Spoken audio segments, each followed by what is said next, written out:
ಎಲ್ಲರಿಗೂ ನಮಸ್ಕಾರ. ನಾನು ನಿಮ್ಮ ಸತೀಶ್ ಜೋಗ ವಿಜಯ್ ಭವ ಯೂಟ್ಯೂಬ್ ಚಾನಲ್ನಿಂದ. ಆತ್ಮೀಯ ಸ್ಪರ್ಧಾರ್ಥಿಗಳೇ, ಇವತ್ತಿನ ಈ ಕ್ಲಾಸಲ್ಲಿ ಭಾರತ ಸಂವಿಧಾನದ 3ನೇ ಭಾಗಕ್ಕೆ ರಿಲೇಟೆಡ್ ಆಗಿ ಏನು ಮೂಲಭೂತ ಹಕ್ಕುಗಳಿಗೆ ರಿಲೇಟೆಡ್ ಆಗಿರುವಂಥ ಈ ಭಾಗದಲ್ಲಿ ಬರುವಂತಹ 3 ಮೂಲಭೂತ ಹಕ್ಕುಗಳ ಬಗ್ಗೆ ಚರ್ಚೆ ಮಾಡ್ತಾ ಹೋಗೋಣ. ಆಲ್ರೆಡಿ ಪ್ರೀವಿಯಸ್ 2 ಕ್ಲಾಸಲ್ಲಿ ನಾವು ಸಮಾನತೆ ಹಕ್ಕು ಮತ್ತು ಸ್ವಾತಂತ್ರ್ಯದ ಹಕ್ಕಿಗೆ ರಿಲೇಟೆಡ್ ಆಗಿ ಡಿಸ್ಕಷನ್ ಮಾಡಿದ್ದೇವೆ. ಇವತ್ತಿನ ಈ ಕ್ಲಾಸಲ್ಲಿ ಈ 3 ಮೂಲಭೂತ ಹಕ್ಕುಗಳ ಬಗ್ಗೆ ಚರ್ಚೆ ಮಾಡ್ತಾ ಹೋಗೋಣ. ಓಕೆ, ಯಾವ 3 ಮೂಲಭೂತ ಹಕ್ಕುಗಳಂತ ನೋಡ್ತಾ ಹೋದರೆ ಶೋಷಣೆ ವಿರುದ್ಧದ ಹಕ್ಕು, ಧಾರ್ಮಿಕ ಸ್ವಾತಂತ್ರ್ಯದ ಹಕ್ಕು ಮತ್ತು ಸಾಂಸ್ಕೃತಿಕ ಮತ್ತು ಶೈಕ್ಷಣಿಕ ಹಕ್ಕು. ಓಕೆ, ಬನ್ನಿ ಈ 3 ಹಕ್ಕುಗಳ ಬಗ್ಗೆ ಪ್ರತ್ಯೇಕವಾಗಿ ಆರ್ಟಿಕಲ್ಸ್ ಮೂಲಕ ಡಿಸ್ಕಷನ್ ಮಾಡ್ತಾ ಹೋಗೋಣ. ಓಕೆ, ಮೊದಲನೇದಾಗಿ ಶೋಷಣೆ ವಿರುದ್ಧದ ಹಕ್ಕು ಅಂತ ಭಾರತ ಸಂವಿಧಾನದ 3ನೇ ಭಾಗದಲ್ಲಿ ಇರುವಂತಹ 23 ಮತ್ತು 24ನೇ ವಿಧಿಗಳು, ಅಂದರೆ ಈ 2 ವಿಧಿಗಳು ಶೋಷಣೆಯ ವಿರುದ್ಧದ ಹಕ್ಕಿಗೆ ರಿಲೇಟೆಡ್ ಆಗಿದ್ದಾವೆ. ಸಾಕಷ್ಟು ಎಕ್ಸಾಮಲ್ಲಿ ಕೇಳಿದ್ದಾರೆ ಮತ್ತು ಕೇಳ್ಬೋದು. ಶೋಷಣೆಯ ವಿರುದ್ಧದ ಹಕ್ಕಿಗೆ ರಿಲೇಟೆಡ್ ಆಗಿರುವಂತಹ ಆರ್ಟಿಕಲ್ಸ್ಗಳು ಯಾವುವು ಅಥವಾ ಎಷ್ಟಿದ್ದಾವೆ ಅಂತ ಕೇಳ್ಬೋದು. ಭಾರತ ಸಂವಿಧಾನದ 3ನೇ ಭಾಗದಲ್ಲಿರುವಂತಹ 23 ಮತ್ತು 24ನೇ ಆರ್ಟಿಕಲ್ಸ್ಗಳು ಶೋಷಣೆಯ ವಿರುದ್ಧದ ಹಕ್ಕಿಗೆ ರಿಲೇಟೆಡ್ ಆಗಿದ್ದಾವೆ. ಓಕೆ, ಬನ್ನಿ ಪ್ರತಿಯೊಂದು ಆರ್ಟಿಕಲ್ಸನ್ನು ಪ್ರತ್ಯೇಕವಾಗಿ ನೋಡ್ತಾ ಹೋಗೋಣ. ಏನೆಲ್ಲ ವಿಚಾರಗಳನ್ನು ಇದು ತಿಳಿಸ್ಕೊಡುತ್ತೆ ಅಂತ ಕಾಂಪಿಟೇಟಿವ್ ಎಕ್ಸಾಮ್ ಪರ್ಪೋಸಿಂದ ತಿಳಿದುಕೊಳ್ಳೋಣ. ಮೊದಲನೇದಾಗಿ ಆರ್ಟಿಕಲ್ 23 ಮಾನವನ ದುರ್ವ್ಯವಹಾರ ಮತ್ತು ಬಲಾತ್ಕಾರದ ದುಡಿಮೆಗಳನ್ನು ನಿಷೇಧಿಸುತ್ತೆ. ಓಕೆ, ಟೈಟಲ್ ನೋಡಿದ್ರೆ ಗೊತ್ತಾಗ್ತಾ ಇದೆ, ಮಾನವನ ದುರ್ವ್ಯವಹಾರ ಮತ್ತು ಬಲಾತ್ಕಾರದ ದುಡಿಮೆಗಳನ್ನು ಇದು ನಿಷೇಧಿಸುತ್ತೆ ಅಂತ. ಈ ಆರ್ಟಿಕಲ್ಸ್ನಲ್ಲಿ ಮತ್ತೆ 2 ಕ್ಲಾಸ್ಗಳಿರೋದನ್ನು ಕಾಣ್ಬೋದು. 23 ಕ್ಲಾಸ್ 1 ಮತ್ತು 23 ಕ್ಲಾಸ್ 2 ಅಂತ 2 ಕ್ಲಾಸ್ಗಳಿರೋದು ಕಂಡುಬರುತ್ತೆ. ಅದರಲ್ಲಿ ಒಂದು ಈ ಬಲಾತ್ಕಾರದ ದುಡಿಮೆ ಮತ್ತು ಮಾನವನ ದುರ್ವ್ಯವಹಾರಗಳಿದಾವಲ್ಲ, ಇದರ ನಿಷೇಧಕ್ಕೆ ರಿಲೇಟೆಡ್ ಆಗಿದೆ. ಇನ್ನು 23 ಕ್ಲಾಸ್ 2 ಏನಿದೆ ಅಲ್ವಾ, ಅದು ಇದಕ್ಕೆ ರಿಲೇಟೆಡ್ ಆಗಿರುವಂಥ ವಿನಾಯಿತಿಗಳು ಮತ್ತು ಇನ್ನೂ ಕೆಲವೊಂದು ಕಂಡೀಷನ್ಸ್ಗಳನ್ನು ಸ್ಪಷ್ಟಪಡಿಸುತ್ತೆ. ಮೊದಲನೇದಾಗಿ 23 ಕ್ಲಾಸ್ 1 ನೋಡೋದಾದರೆ ಮಾನವನ ದುರ್ವ್ಯವಹಾರವನ್ನು ಮತ್ತು ಬೇಗಾರ್ ಮತ್ತು ಅದೇ ಸ್ವರೂಪದ ಇತರೆ ಬಲವಂತದ ಅಥವಾ ಬಲಾತ್ಕಾರದ ದುಡಿಮೆಗಳನ್ನು ಇದು ನಿಷೇಧಿಸುತ್ತೆ ಅನ್ನುವಂಥ ವಿಚಾರ ಇದು ಕ್ಲಿಯರ್ ಮಾಡುತ್ತೆ. 23 ಆರ್ಟಿಕಲಲ್ಲಿ ನಾವು ಮೇನ್ ಆರ್ಟಿಕಲಲ್ಲೇ ನೋಡಿದ್ದೇವಲ್ವ, ಬಹುತೇಕ ಅದನ್ನೇ ಇದು ಸ್ಪಷ್ಟಪಡಿಸುತ್ತೆ. ಮಾನವನ ದುರ್ವ್ಯವಹಾರಗಳನ್ನು, ಬೇಗಾರ್ ಮತ್ತು ಅದೇ ಸ್ವರೂಪದ ಇತರೆ ಬಲಾತ್ಕಾರದ ದುಡಿಮೆಗಳು ಯಾವುದಾದ್ರೂ ಇದ್ದರೆ ಅವನ್ನೆಲ್ಲವೂ ಕೂಡ ಇದು ನಿಷೇಧಿಸುತ್ತೆ ಅನ್ನುವಂಥ ವಿಚಾರ ಕ್ಲಿಯರ್ ಮಾಡುತ್ತೆ. ಅಷ್ಟೇ ಅಲ್ಲ, ಈ ಆರ್ಟಿಕಲ್ ಅಥವಾ ಈ ಕ್ಲಾಸ್ನಲ್ಲಿ ಹೇಳಿರುವಂತಹ ವಿಚಾರಗಳನ್ನು ಉಲ್ಲಂಘಿಸಿದ್ರೆ ಅದು ಶಿಕ್ಷಾರ್ಹ ಅಪರಾಧ ಅನ್ನುವಂತಹ ವಿಚಾರವು ಕೂಡ 23 ಕ್ಲಾಸ್ 1 ಕ್ಲಿಯರ್ ಮಾಡ್ತಾ ಇರೋದು ನಮಗೆ ಸ್ಕ್ರೀನ್ ಮೇಲೆ ಕಾಣಿಸ್ತಾ ಇದೆ. 23 ಕ್ಲಾಸ್ 1ಅಲ್ಲಿ ಬಂದಾಗ ನಮಗೆ ರೆಡ್ ಕಲರಲ್ಲಿ ಹೈಲೈಟ್ ಆಗಿರುವಂಥ ವರ್ಡ್ಸ್ಗಳು ಹೆಚ್ಚು ಇಂಪಾರ್ಟೆಂಟ್ ಆಗುತ್ತೆ. ಕಾಂಪಿಟೇಟಿವ್ ಎಕ್ಸಾಮ್ ಪರ್ಪೋಸಿಂದಲೂ ಇಂಪಾರ್ಟೆಂಟ್ ಆಗುತ್ತೆ. ಅಷ್ಟೇ ಅಲ್ಲ, ಮತ್ತು ಈ ಮೂಲಭೂತ ಹಕ್ಕುಗಳನ್ನು ಅರ್ಥ ಮಾಡ್ಕೊಳ್ಬೇಕಾದ್ರೆ ಅಥವಾ 23ನೇ ಆರ್ಟಿಕಲ್ಸನ್ನು ನಾವು ನೀಟಾಗಿ ಅರ್ಥ ಮಾಡ್ಕೊಳ್ಬೇಕಾದ್ರೆ ಈ ವರ್ಡ್ಸ್ಗಳು ಹೆಚ್ಚು ಇಂಪಾರ್ಟೆಂಟ್ ಆಗ್ತವೆ. ಯಾವ ವರ್ಡ್ಸ್ ಅಂತ ನೋಡ್ತಾ ಹೋದರೆ ಮಾನವನ ದುರ್ವ್ಯವಹಾರ ಅನ್ನುವಂಥ ವರ್ಡ್ಸ್ ಹೆಚ್ಚು ಇಂಪಾರ್ಟೆಂಟ್ ಆಗುತ್ತೆ, ಮತ್ತು ಬೇಗಾರ್ ಅನ್ನುವಂತಹ ವರ್ಡ್ ಕೂಡ ಹೆಚ್ಚು ಇಂಪಾರ್ಟೆಂಟ್ ಆಗುತ್ತೆ. ಅಂದರೆ ಈ 2 ವರ್ಡ್ಸ್ಗಳನ್ನು ಸ್ವಲ್ಪ ನೀಟಾಗಿ ಅರ್ಥ ಮಾಡಿಕೊಂಡ್ರೆ ಶೋಷಣೆಯ ವಿರುದ್ಧದ ಹಕ್ಕು ಏನೆಲ್ಲ ನಿಷೇಧಿಸುತ್ತೆ ಅಥವಾ ಯಾವುದು ಶಿಕ್ಷಾರ್ಹ ಅಪರಾಧ ಅಂತ 23 ಆರ್ಟಿಕಲ್ಸಲ್ಲಿ ಪರಿಗಣಿಸಲಾಗುತ್ತೆ ಅನ್ನುವಂಥ ವಿಚಾರ ನಮಗೆ ಕ್ಲಿಯರ್ ಆಗಿ ಗೊತ್ತಾಗ್ಬಿಡುತ್ತೆ. ಹಾಗಾದರೆ ಮಾನವನ ದುರ್ವ್ಯವಹಾರ ಮತ್ತು ಬೇಗಾರ್ ಇವೆರಡನ್ನು ಸ್ವಲ್ಪ ಸಪ್ರೇಟಾಗಿ ಒಂದು ಸ್ವಲ್ಪ ಡೆಪ್ತ್ ಆಗಿ ನೋಡೋಣ. ಮೊದಲನೇದಾಗಿ ಮಾನವನ ದುರ್ವ್ಯವಹಾರ ಅನ್ನುವಂತಹ ವ್ಯಾಖ್ಯಾನ ಅಥವಾ ಶಬ್ದಗಳು 23 ಕ್ಲಾಸ್ 1ನಲ್ಲಿ ಅಥವಾ ಮೇನ್ ಆರ್ಟಿಕಲ್ 23 ಏನಿದೆ ಅಲ್ವಾ, ಅದರ ಟೈಟಲಲ್ಲಿ ಬಳಕೆ ಆಗಿರೋದು ಕಂಡುಬರ್ತಾ ಇದೆ. ಮಾನವನ ದುರ್ವ್ಯವಹಾರವನ್ನು 23 ಕ್ಲಾಸ್ 1 ಅಲ್ಲ, ಆ ವರ್ಡನ್ನು ಬಹಳಷ್ಟು ವಿಶಾಲ ಅರ್ಥದಲ್ಲಿ ಬಳಕೆ ಆಗಿದೆ ಅನ್ನುವಂಥ ವಿಚಾರ ನಮಗೆ ಕ್ಲಿಯರ್ ಆಗಿದೆ. ಹಾಗಾದರೆ ಮಾನವನ ದುರ್ವ್ಯವಹಾರ ಅಂದರೆ ಯಾವ ಯಾವ ವ್ಯವಹಾರಗಳು, ಯಾವ ಕಾರ್ಯಚಟುವಟಿಕೆಗಳನ್ನು ಒಳಗೊಂಡಿದೆ ಅನ್ನೋದು ಕೂಡ ನಮಗೆ ಬೇಸಿಕ್ ಆಗಿ ತಿಳಿದಿರಬೇಕು. ಕಾಂಪಿಟೇಟಿವ್ ಎಕ್ಸಾಮ್ ಪರ್ಪೋಸಿನಲ್ಲೂ ಕೂಡ ಇಂಪಾರ್ಟೆಂಟ್ ಆಗುತ್ತೆ. ಒಬ್ಬ ಭಾರತೀಯ ಪ್ರಜೆಯಾಗೂ ಕೂಡ ಇದು ತಿಳ್ಕೊಳ್ಳೋದು ನನ್ನ ಜವಾಬ್ದಾರಿ ಅನ್ನುವಂಥ ವಿಚಾರ ಕೂಡ ನಮಗೆ ತಿಳಿದಿರಬೇಕು. ಯಾಕೆಂದರೆ ಎಲ್ಲ ಹಕ್ಕನ್ನು ನಾವು ಅನುಭವಿಸ್ತಾ ಇರೋದು, ನಾವು ಶೋಷಣೆಯಿಂದ ಮುಕ್ತ ಆಗಲಿಕ್ಕೆ 23 ಮತ್ತು 24ನೇ ಆರ್ಟಿಕಲ್ಸ್ಗಳು ನಮಗೆ ಕೆಲವೊಂದು ಸೌಲಭ್ಯಗಳನ್ನು ಕಲ್ಪಿಸ್ಕೊಡ್ತಾ ಇದೆ. ಹಾಗಾಗಿ ಇದು ನಮಗೆ ಕ್ಲಿಯರ್ ಆಗಿರಬೇಕು. ಓಕೆ, ಸ್ಕ್ರೀನ್ ಮೇಲೆ ಕಾಣಿಸ್ತಾ ಇರುವಂಥ ಪಾಯಿಂಟ್ಸ್ಗಳನ್ನು ನೀಟಾಗಿ ಅಬ್ಸರ್ವ್ ಮಾಡಬೇಕು. ಮಾನವನ ದುರ್ವ್ಯವಹಾರ ಅಂದರೆ ಎಂಥವುಗಳು ಅಂತ ಇಲ್ಲಿ ಗುರುತಿಸಲಾಗಿದೆ. ಸ್ಪೆಷಲಿ ಈ ಸರಕುಗಳನ್ನು ನಾವು ಯಾವ ರೀತಿ ಮಾರಾಟ ಮಾಡ್ತೇವೆ, ಖರೀದಿ ಮಾಡ್ತೇವಲ್ವ, ಆ ರೀತಿ ಪುರುಷರಾಗಿರ್ಬೋದು, ಮಹಿಳೆಯರನ್ನು, ಮಕ್ಕಳನ್ನು ಮಾರಾಟ ಮಾಡುವುದು ಮಾನವನ ದುರ್ವ್ಯವಹಾರ ಅಂತ ಗುರುತಿಸಲಾಗುತ್ತೆ. ಇದು 23 ಕ್ಲಾಸ್ 1ರಲ್ಲಿ ನಿಷೇಧಿಸಲಾಗುತ್ತೆ ಅನ್ನುವಂಥ ವಿಚಾರ ತಿಳಿದಿರಬೇಕು. ಅಷ್ಟೇ ಅಲ್ಲ, ಅನೈತಿಕ ವ್ಯವಹಾರಗಳ ಉದ್ದೇಶಕ್ಕಾಗಿ ಅಥವಾ ಅನೈತಿಕ ವ್ಯವಹಾರಗಳಲ್ಲಿ ತೊಡಗಿಸುವಂಥ ಉದ್ದೇಶಕ್ಕಾಗಿ ಮಹಿಳೆಯರನ್ನು, ಮಕ್ಕಳನ್ನು ಮಾರಾಟ ಮಾಡುವುದು ಕೂಡ ಮಾನವನ ದುರ್ವ್ಯವಹಾರ ಅಂತಲೇ ಗುರುತಿಸಲಾಗುತ್ತೆ. ಇದು ಕೂಡ ನಿಷೇಧ ಮಾಡಲಾಗಿದೆ.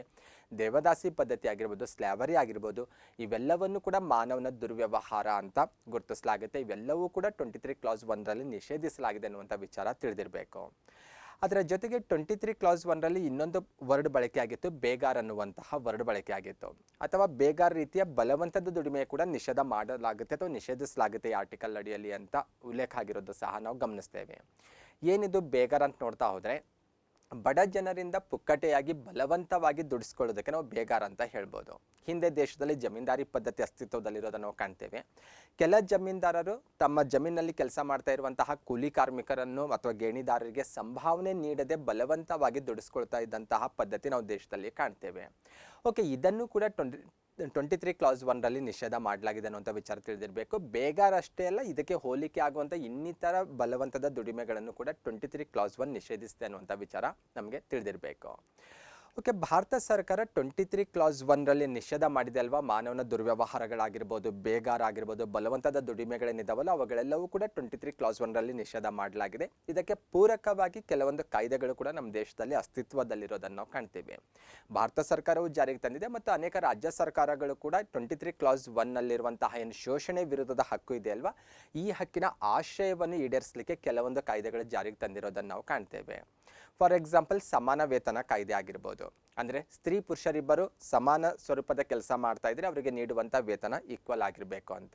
ಆದರೆ ಇವತ್ತಿಗೂ ಕೂಡ ಬಹುತೇಕ ಗ್ರಾಮೀಣ ಪ್ರದೇಶದಲ್ಲಿ ಕೃಷಿ ಕ್ಷೇತ್ರದಲ್ಲಿ ಕೆಲಸ ಮಾಡುವಂತಹ ಸ್ತ್ರೀ ಪುರುಷರಿಬ್ಬರಿಗೂ ಕೂಡ ಈಕ್ವಲ್ ಪೇಮೆಂಟಲ್ಲಿ ನೀಡ್ತಾ ಇರೋದನ್ನು ನಾವು ಕಾಣಲಿಕ್ಕೆ ಸಾಧ್ಯ ಇಲ್ಲ.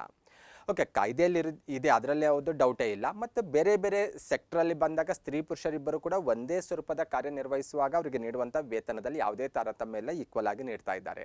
ಆದರೆ ಕೃಷಿ ಕ್ಷೇತ್ರದಲ್ಲಿ ಕೂಲಿ ಕೆಲಸದಂತ ಬಂದಾಗ ಅಲ್ಲಿ ಮಹಿಳೆಯರು ಪಡೆದುಕೊಳ್ಳುವಂಥ ಕೂಲಿ ಹಣ ಪುರುಷರು ಪಡೆದುಕೊಳ್ಳುವಂಥ ಕೂಲಿ ಹಣಕ್ಕಿಂತ ಕಡಿಮೆ ಇರೋದನ್ನು ಇವತ್ತಿಗೂ ಕೂಡ ಬಹುತೇಕ ಏರಿಯಾದಲ್ಲಿ ಕಾಣ್ಬೋದಾಗಿದೆ. ಓಕೆ, ಇದರ ಜೊತೆಗೆ ಭಾರತ ಸರ್ಕಾರ ಕನಿಷ್ಠ ಕೂಲಿ ಕಾಯ್ದೆ ಆಗಿರ್ಬೋದು, ಅನೈತಿಕ ವ್ಯವಹಾರಗಳ ನಿಷೇಧ ಕಾಯ್ದೆ, ಜೀತ ಪದ್ಧತಿ ನಿರ್ಮೂಲನಾ ಕಾಯ್ದೆಗಳನ್ನು ಕೂಡ ಜಾರಿಗೆ ತಂದಿರೋದನ್ನು ನಾವು ಕಾಣ್ತೇವೆ. ಓಕೆ, ಇದರ ಜೊತೆಗೆ ಇನ್ನೂ ಕೆಲವೊಂದು ಆಯೋಗಗಳು ಕಾಯ್ದೆಗಳು ಕೂಡ ಭಾರತದಲ್ಲಿ ಅಸ್ತಿತ್ವದಲ್ಲಿರೋದನ್ನು ಸಹ ನಾವು ಕಾಣ್ಬೋದು. ಫಾರ್ ಎಕ್ಸಾಂಪಲ್, ರಾಷ್ಟ್ರೀಯ ಮಹಿಳಾ ಆಯೋಗ ಮಹಿಳೆಯರನ್ನು ಶೋಷಣೆಯಿಂದ ಮುಕ್ತಗೊಳಿಸಲಿಕ್ಕೆ ರಾಷ್ಟ್ರ ಮಟ್ಟದಲ್ಲಿರುವಂತಹ ಆಯೋಗ ಇದಾಗಿದೆ. ಇನ್ನು ರಾಜ್ಯ ಮಟ್ಟದಲ್ಲಿ ಕೂಡ ಮಹಿಳಾ ಆಯೋಗ ಕಾರ್ಯನಿರ್ವಹಿಸ್ತಾ ಇರೋದನ್ನು ನಾವು ಕಾಣ್ತೇವೆ. ಮಹಿಳಾ ಸಹಾಯವಾಣಿಗಳನ್ನು ಸ್ಟಾರ್ಟ್ ಮಾಡಿದೆ, ಮಕ್ಕಳ ಸಹಾಯವಾಣಿ ಕೂಡ ಇರೋದನ್ನು ನಾವು ಕಾಣ್ತೇವೆ. ಇದರ ಜೊತೆಗೆ ಕೌಟುಂಬಿಕ ದೌರ್ಜನ್ಯ ನಿಷೇಧ ಕಾಯ್ದೆ ಕೂಡ ಅಸ್ತಿತ್ವದಲ್ಲಿರೋದನ್ನು ಕಾಣ್ತೇವೆ. ಶೋಷಣೆ ಅನ್ನೋದು ಕುಟುಂಬದಲ್ಲಿ ಕೂಡ ನಡೀತೆ ಅನ್ನೋದು ಕೂಡ ನಾವು ಗಮನಿಸಬೇಕಾಗುತ್ತೆ. ಅದರ ಜೊತೆಗೆ ಸತಿ ಪ್ರಿವೆನ್ಷನ್ ಆ್ಯಕ್ಟ್ ಕೂಡ ದೇಶದಲ್ಲಿ ಅಸ್ತಿತ್ವದಲ್ಲಿರೋದನ್ನು ನಾವು ಕಾಣ್ತೇವೆ. ಈ ರೀತಿ ಅನೇಕ ಕಾಯ್ದೆಗಳನ್ನು ಶೋಷಣೆಯಿಂದ ಮುಕ್ತಗೊಳಿಸಲಿಕ್ಕೆ ಭಾರತ ಸರ್ಕಾರ ಆಗಿರ್ಬೋದು, ಅನೇಕ ರಾಜ್ಯ ಸರ್ಕಾರಗಳು ಕೂಡ ಜಾರಿಗೆ ತಂದಿರೋದನ್ನು ನಾವು ಕಾಣ್ತೇವೆ. ಕರ್ನಾಟಕದಲ್ಲಿ ಬಂದಾಗ ಕರ್ನಾಟಕ ದೇವದಾಸಿ ಪದ್ಧತಿ ನಿಷೇಧ ಕಾಯ್ದೆ ಕೂಡ ಅಸ್ತಿತ್ವದಲ್ಲಿರೋದನ್ನು ಸಹ ನಾವು ಕಾಣ್ತೇವೆ. 23 ಕ್ಲಾಸ್ 1ನಲ್ಲಿ ಬಂದಾಗ ಮಾನವನ ದುರ್ವ್ಯವಹಾರಗಳಲ್ಲಿ ದೇವದಾಸಿ ಪದ್ಧತಿ ಕೂಡ ಗುರುತಿಸಿರೋದನ್ನು ನಾವು ಗಮನಿಸಬೇಕಾಗುತ್ತೆ. ಹಾಗಾಗಿ ಇದಕ್ಕೆ ಪೂರಕವಾಗಿ ಕಾಯ್ದೆ ಕೂಡ ಕರ್ನಾಟಕ ಸರ್ಕಾರ ಜಾರಿಗೆ ತಂದಿರೋದನ್ನು ಸಹ ನಾವಿಲ್ಲಿ ನೋಡ್ಬೋದಾಗಿದೆ. ನೆಕ್ಸ್ಟ್ 23 ಕ್ಲಾಸ್ 2ಗೆ ಬರೋಣ. 23 ಕ್ಲಾಸ್ 2 23 ಕ್ಲಾಸ್ 1ನಲ್ಲಿ ಹೇಳಿರುವಂತಹ ವಿಚಾರಗಳೇನಿದಾವಲ್ವ ಅದಕ್ಕೆ ರಿಲೇಟೆಡ್ ಆಗಿರೋದು. ಅಂದರೆ ಕೆಲವೊಂದು ವಿನಾಯಿತಿ ಅಂತ ಹೇಳ್ಬೋದು. ಇದನ್ನು ನಾವು ಸ್ಪಷ್ಟವಾಗಿ ಹೇಳೋದಾದರೆ 23 ಕ್ಲಾಸ್ 1ನಲ್ಲಿ ಹೇಳಿರುವಂಥ ವಿಷಯಗಳಿಗೆ ರಿಲೇಟೆಡ್ ಆಗಿ ಕೆಲವೊಂದು ವಿನಾಯಿತಿ ಇದೆ. ಓಕೆ, ವಿನಾಯಿತಿ ಅಂದ ತಕ್ಷಣಕ್ಕೆ ಶೋಷಣೆಗೆ ಅವಕಾಶ ಮಾಡಿಕೊಟ್ಟಿದ್ದಾರಂತ ನಾವು ಪರಿಗಣಿಸೋ ಹಾಗಿಲ್ಲ. ಅಲ್ಲಿರುವಂಥ ಕಂಟೆಂಟ್ ನೋಡಿದ್ರೆ ಗೊತ್ತಾಗುತ್ತೆ. ರಾಜ್ಯ ಸಾರ್ವಜನಿಕ ಉದ್ದೇಶಕ್ಕಾಗಿ ಕಡ್ಡಾಯ ಸೇವೆಯನ್ನು ಜಾರಿಗೆ ತರಬಹುದು. ಈ ಕಡ್ಡಾಯ ಸೇವೆ ಜಾರಿಗೆ ತಂದಾಗ ಇದು 23 ಕ್ಲಾಸ್ 1ನಲ್ಲಿ ಬಂದಾಗ ಶೋಷಣೆಗೆ ಕಾರಣವಾಗುತ್ತೆ ಅಥವಾ ಇದು ಬಲವಂತದ ದುಡಿಮೆ ಅಂತ ನಾವು ಪರಿಗಣಿಸೋ ಹಾಗಿಲ್ಲ ಅನ್ನುವಂಥ ವಿಚಾರ ನಿಮಗೆ ತಿಳಿದಿರಬೇಕು. ಯಾವ ಕಾರಣಕ್ಕಾಗಿ ಕಡ್ಡಾಯ ಸೇವೆ ರಾಜ್ಯ ಜಾರಿಗೆ ತರಬಹುದು ಅಂದರೆ ಅದು ಸಾರ್ವಜನಿಕ ಉದ್ದೇಶಕ್ಕಾಗಿ ಮಾತ್ರ ಅನ್ನೋದು ಗಮನಿಸಬೇಕು. ಅಷ್ಟೇ ಅಲ್ಲ, ಇಂತಹ ಕಡ್ಡಾಯ ಸೇವೆ ಜಾರಿಗೆ ತರುವಾಗ ರಾಜ್ಯ ಧರ್ಮ, ಮೂಲವಂಶ, ಜಾತಿ, ವರ್ಗ ಅಥವಾ ಇವುಗಳಲ್ಲಿ ಯಾವುದಾದ್ರೂ ಒಂದು ಅಂಶದ ಆಧಾರದ ಮೇಲೆ ತಾರತಮ್ಯ ಮಾಡೋ ಹಾಗಿಲ್ಲ. ಒಂದು ವೇಳೆ ಮಾಡಿದ್ರೆ ಅದು 23 ಏನು ಆರ್ಟಿಕಲ್ ಇದೆ ಅಲ್ವಾ, ಆ ಆರ್ಟಿಕಲ್ನ ಉಲ್ಲಂಘನೆ ಆಗುತ್ತೆ ಅಂತ ನಾವು ಹೇಳ್ಬೋದು. ಹಾಗಾಗಿ ಸಾರ್ವಜನಿಕ ಉದ್ದೇಶಕ್ಕಾಗಿ ರಾಜ್ಯ ಕಡ್ಡಾಯ ಸೇವೆ ಜಾರಿಗೆ ತರ್ಬೋದು. ಫಾರ್ ಎಕ್ಸಾಂಪಲ್, ಮಿಲಿಟರಿ ಸೇವೆ, ಯುದ್ಧ ಏರ್ಪಟ್ಟ ಸಮಯದಲ್ಲಿ ರಜೆಯಲ್ಲಿರುವಂಥ ಸೈನಿಕರನ್ನೆಲ್ಲ ವಾಪಸ್ ಕರೆಸ್ಕೊಳ್ಬೋದು. ಅಥವಾ ಬೇರೆ ಯಾವುದೋ ಗಲಭೆ ನಡೀತಾ ಇರುತ್ತೆ ದೇಶದಲ್ಲಿ, ಅಂಥ ಸಮಯದಲ್ಲಿ ಪೊಲೀಸ್ ಡಿಪಾರ್ಟ್ಮೆಂಟ್ನಲ್ಲಿರುವಂಥ ಎಲ್ಲರನ್ನೂ ಕೂಡ ಕಡ್ಡಾಯ ಸೇವೆಗೆ ಒಳಪಡಿಸ್ಬೋದು.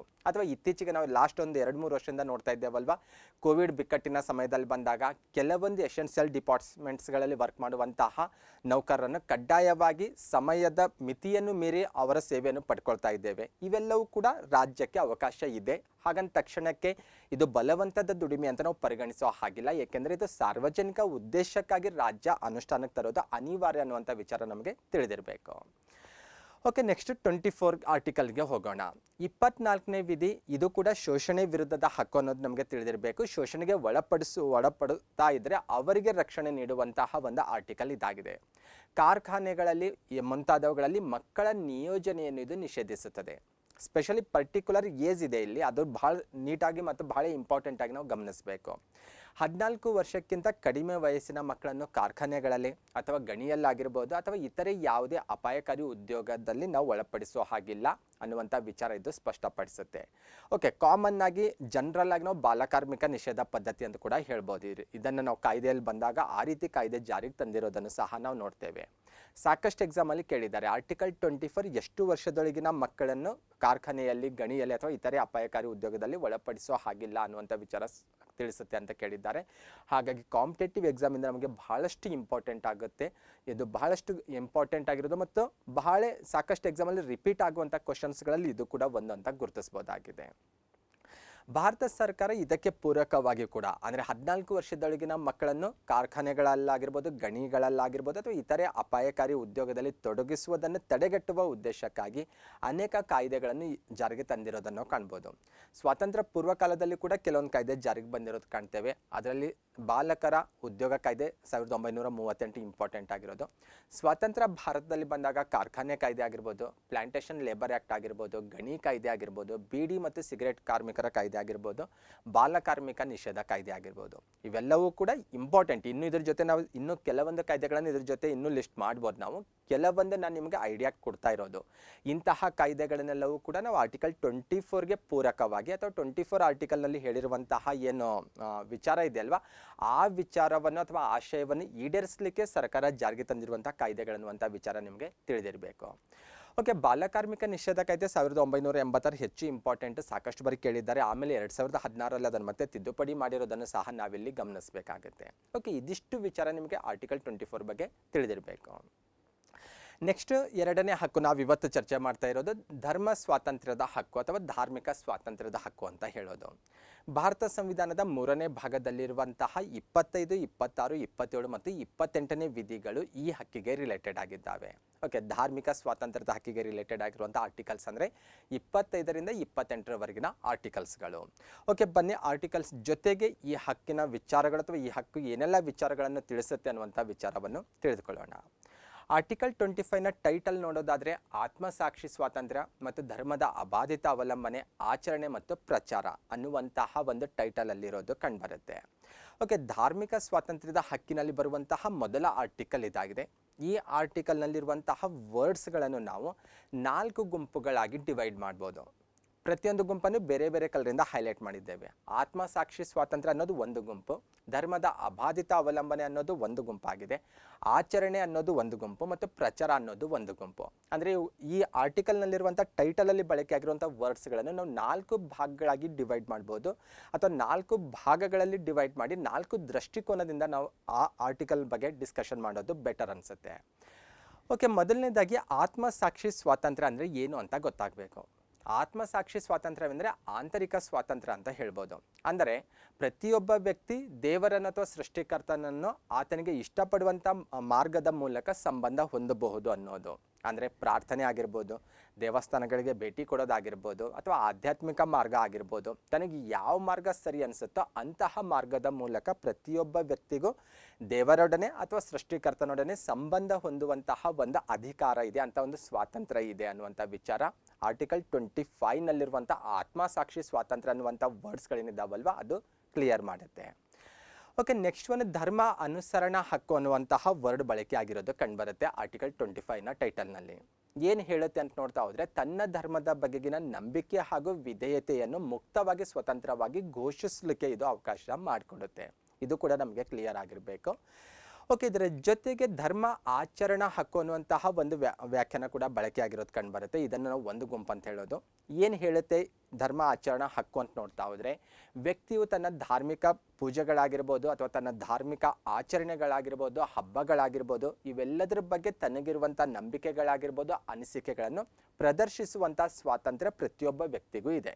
ಯಾವುದೇ ಧರ್ಮದ ವ್ಯಕ್ತಿ ಆಗಿರ್ಬೋದು ತನ್ನ ಧಾರ್ಮಿಕ ಆಚರಣೆಗಳನ್ನು, ತನ್ನ ಧಾರ್ಮಿಕ ಪೂಜೆಗಳನ್ನು, ಹಬ್ಬಗಳನ್ನೆಲ್ಲವೂ ಕೂಡ ಅವುಗಳ ಬಗ್ಗೆ ಇರುವಂತಹ ನಂಬಿಕೆ ಅನಿಸಿಕೆಗಳನ್ನು ಆತ ಪ್ರದರ್ಶಿಸ್ಬೋದು. ಆಚರಣೆ ಮೂಲಕ ಆಗಿರ್ಬೋದು, ಇನ್ನಿತರ ಯಾವುದೇ ಮಾರ್ಗದ ಮೂಲಕವೂ ಕೂಡ ಪ್ರದರ್ಶಿಸಲಿಕ್ಕೆ ಅವನಿಗೆ ಅವಕಾಶ ಇದೆ ಅನ್ನುವಂಥ ವಿಚಾರ ಇದು ಸ್ಪಷ್ಟಪಡಿಸುತ್ತೆ.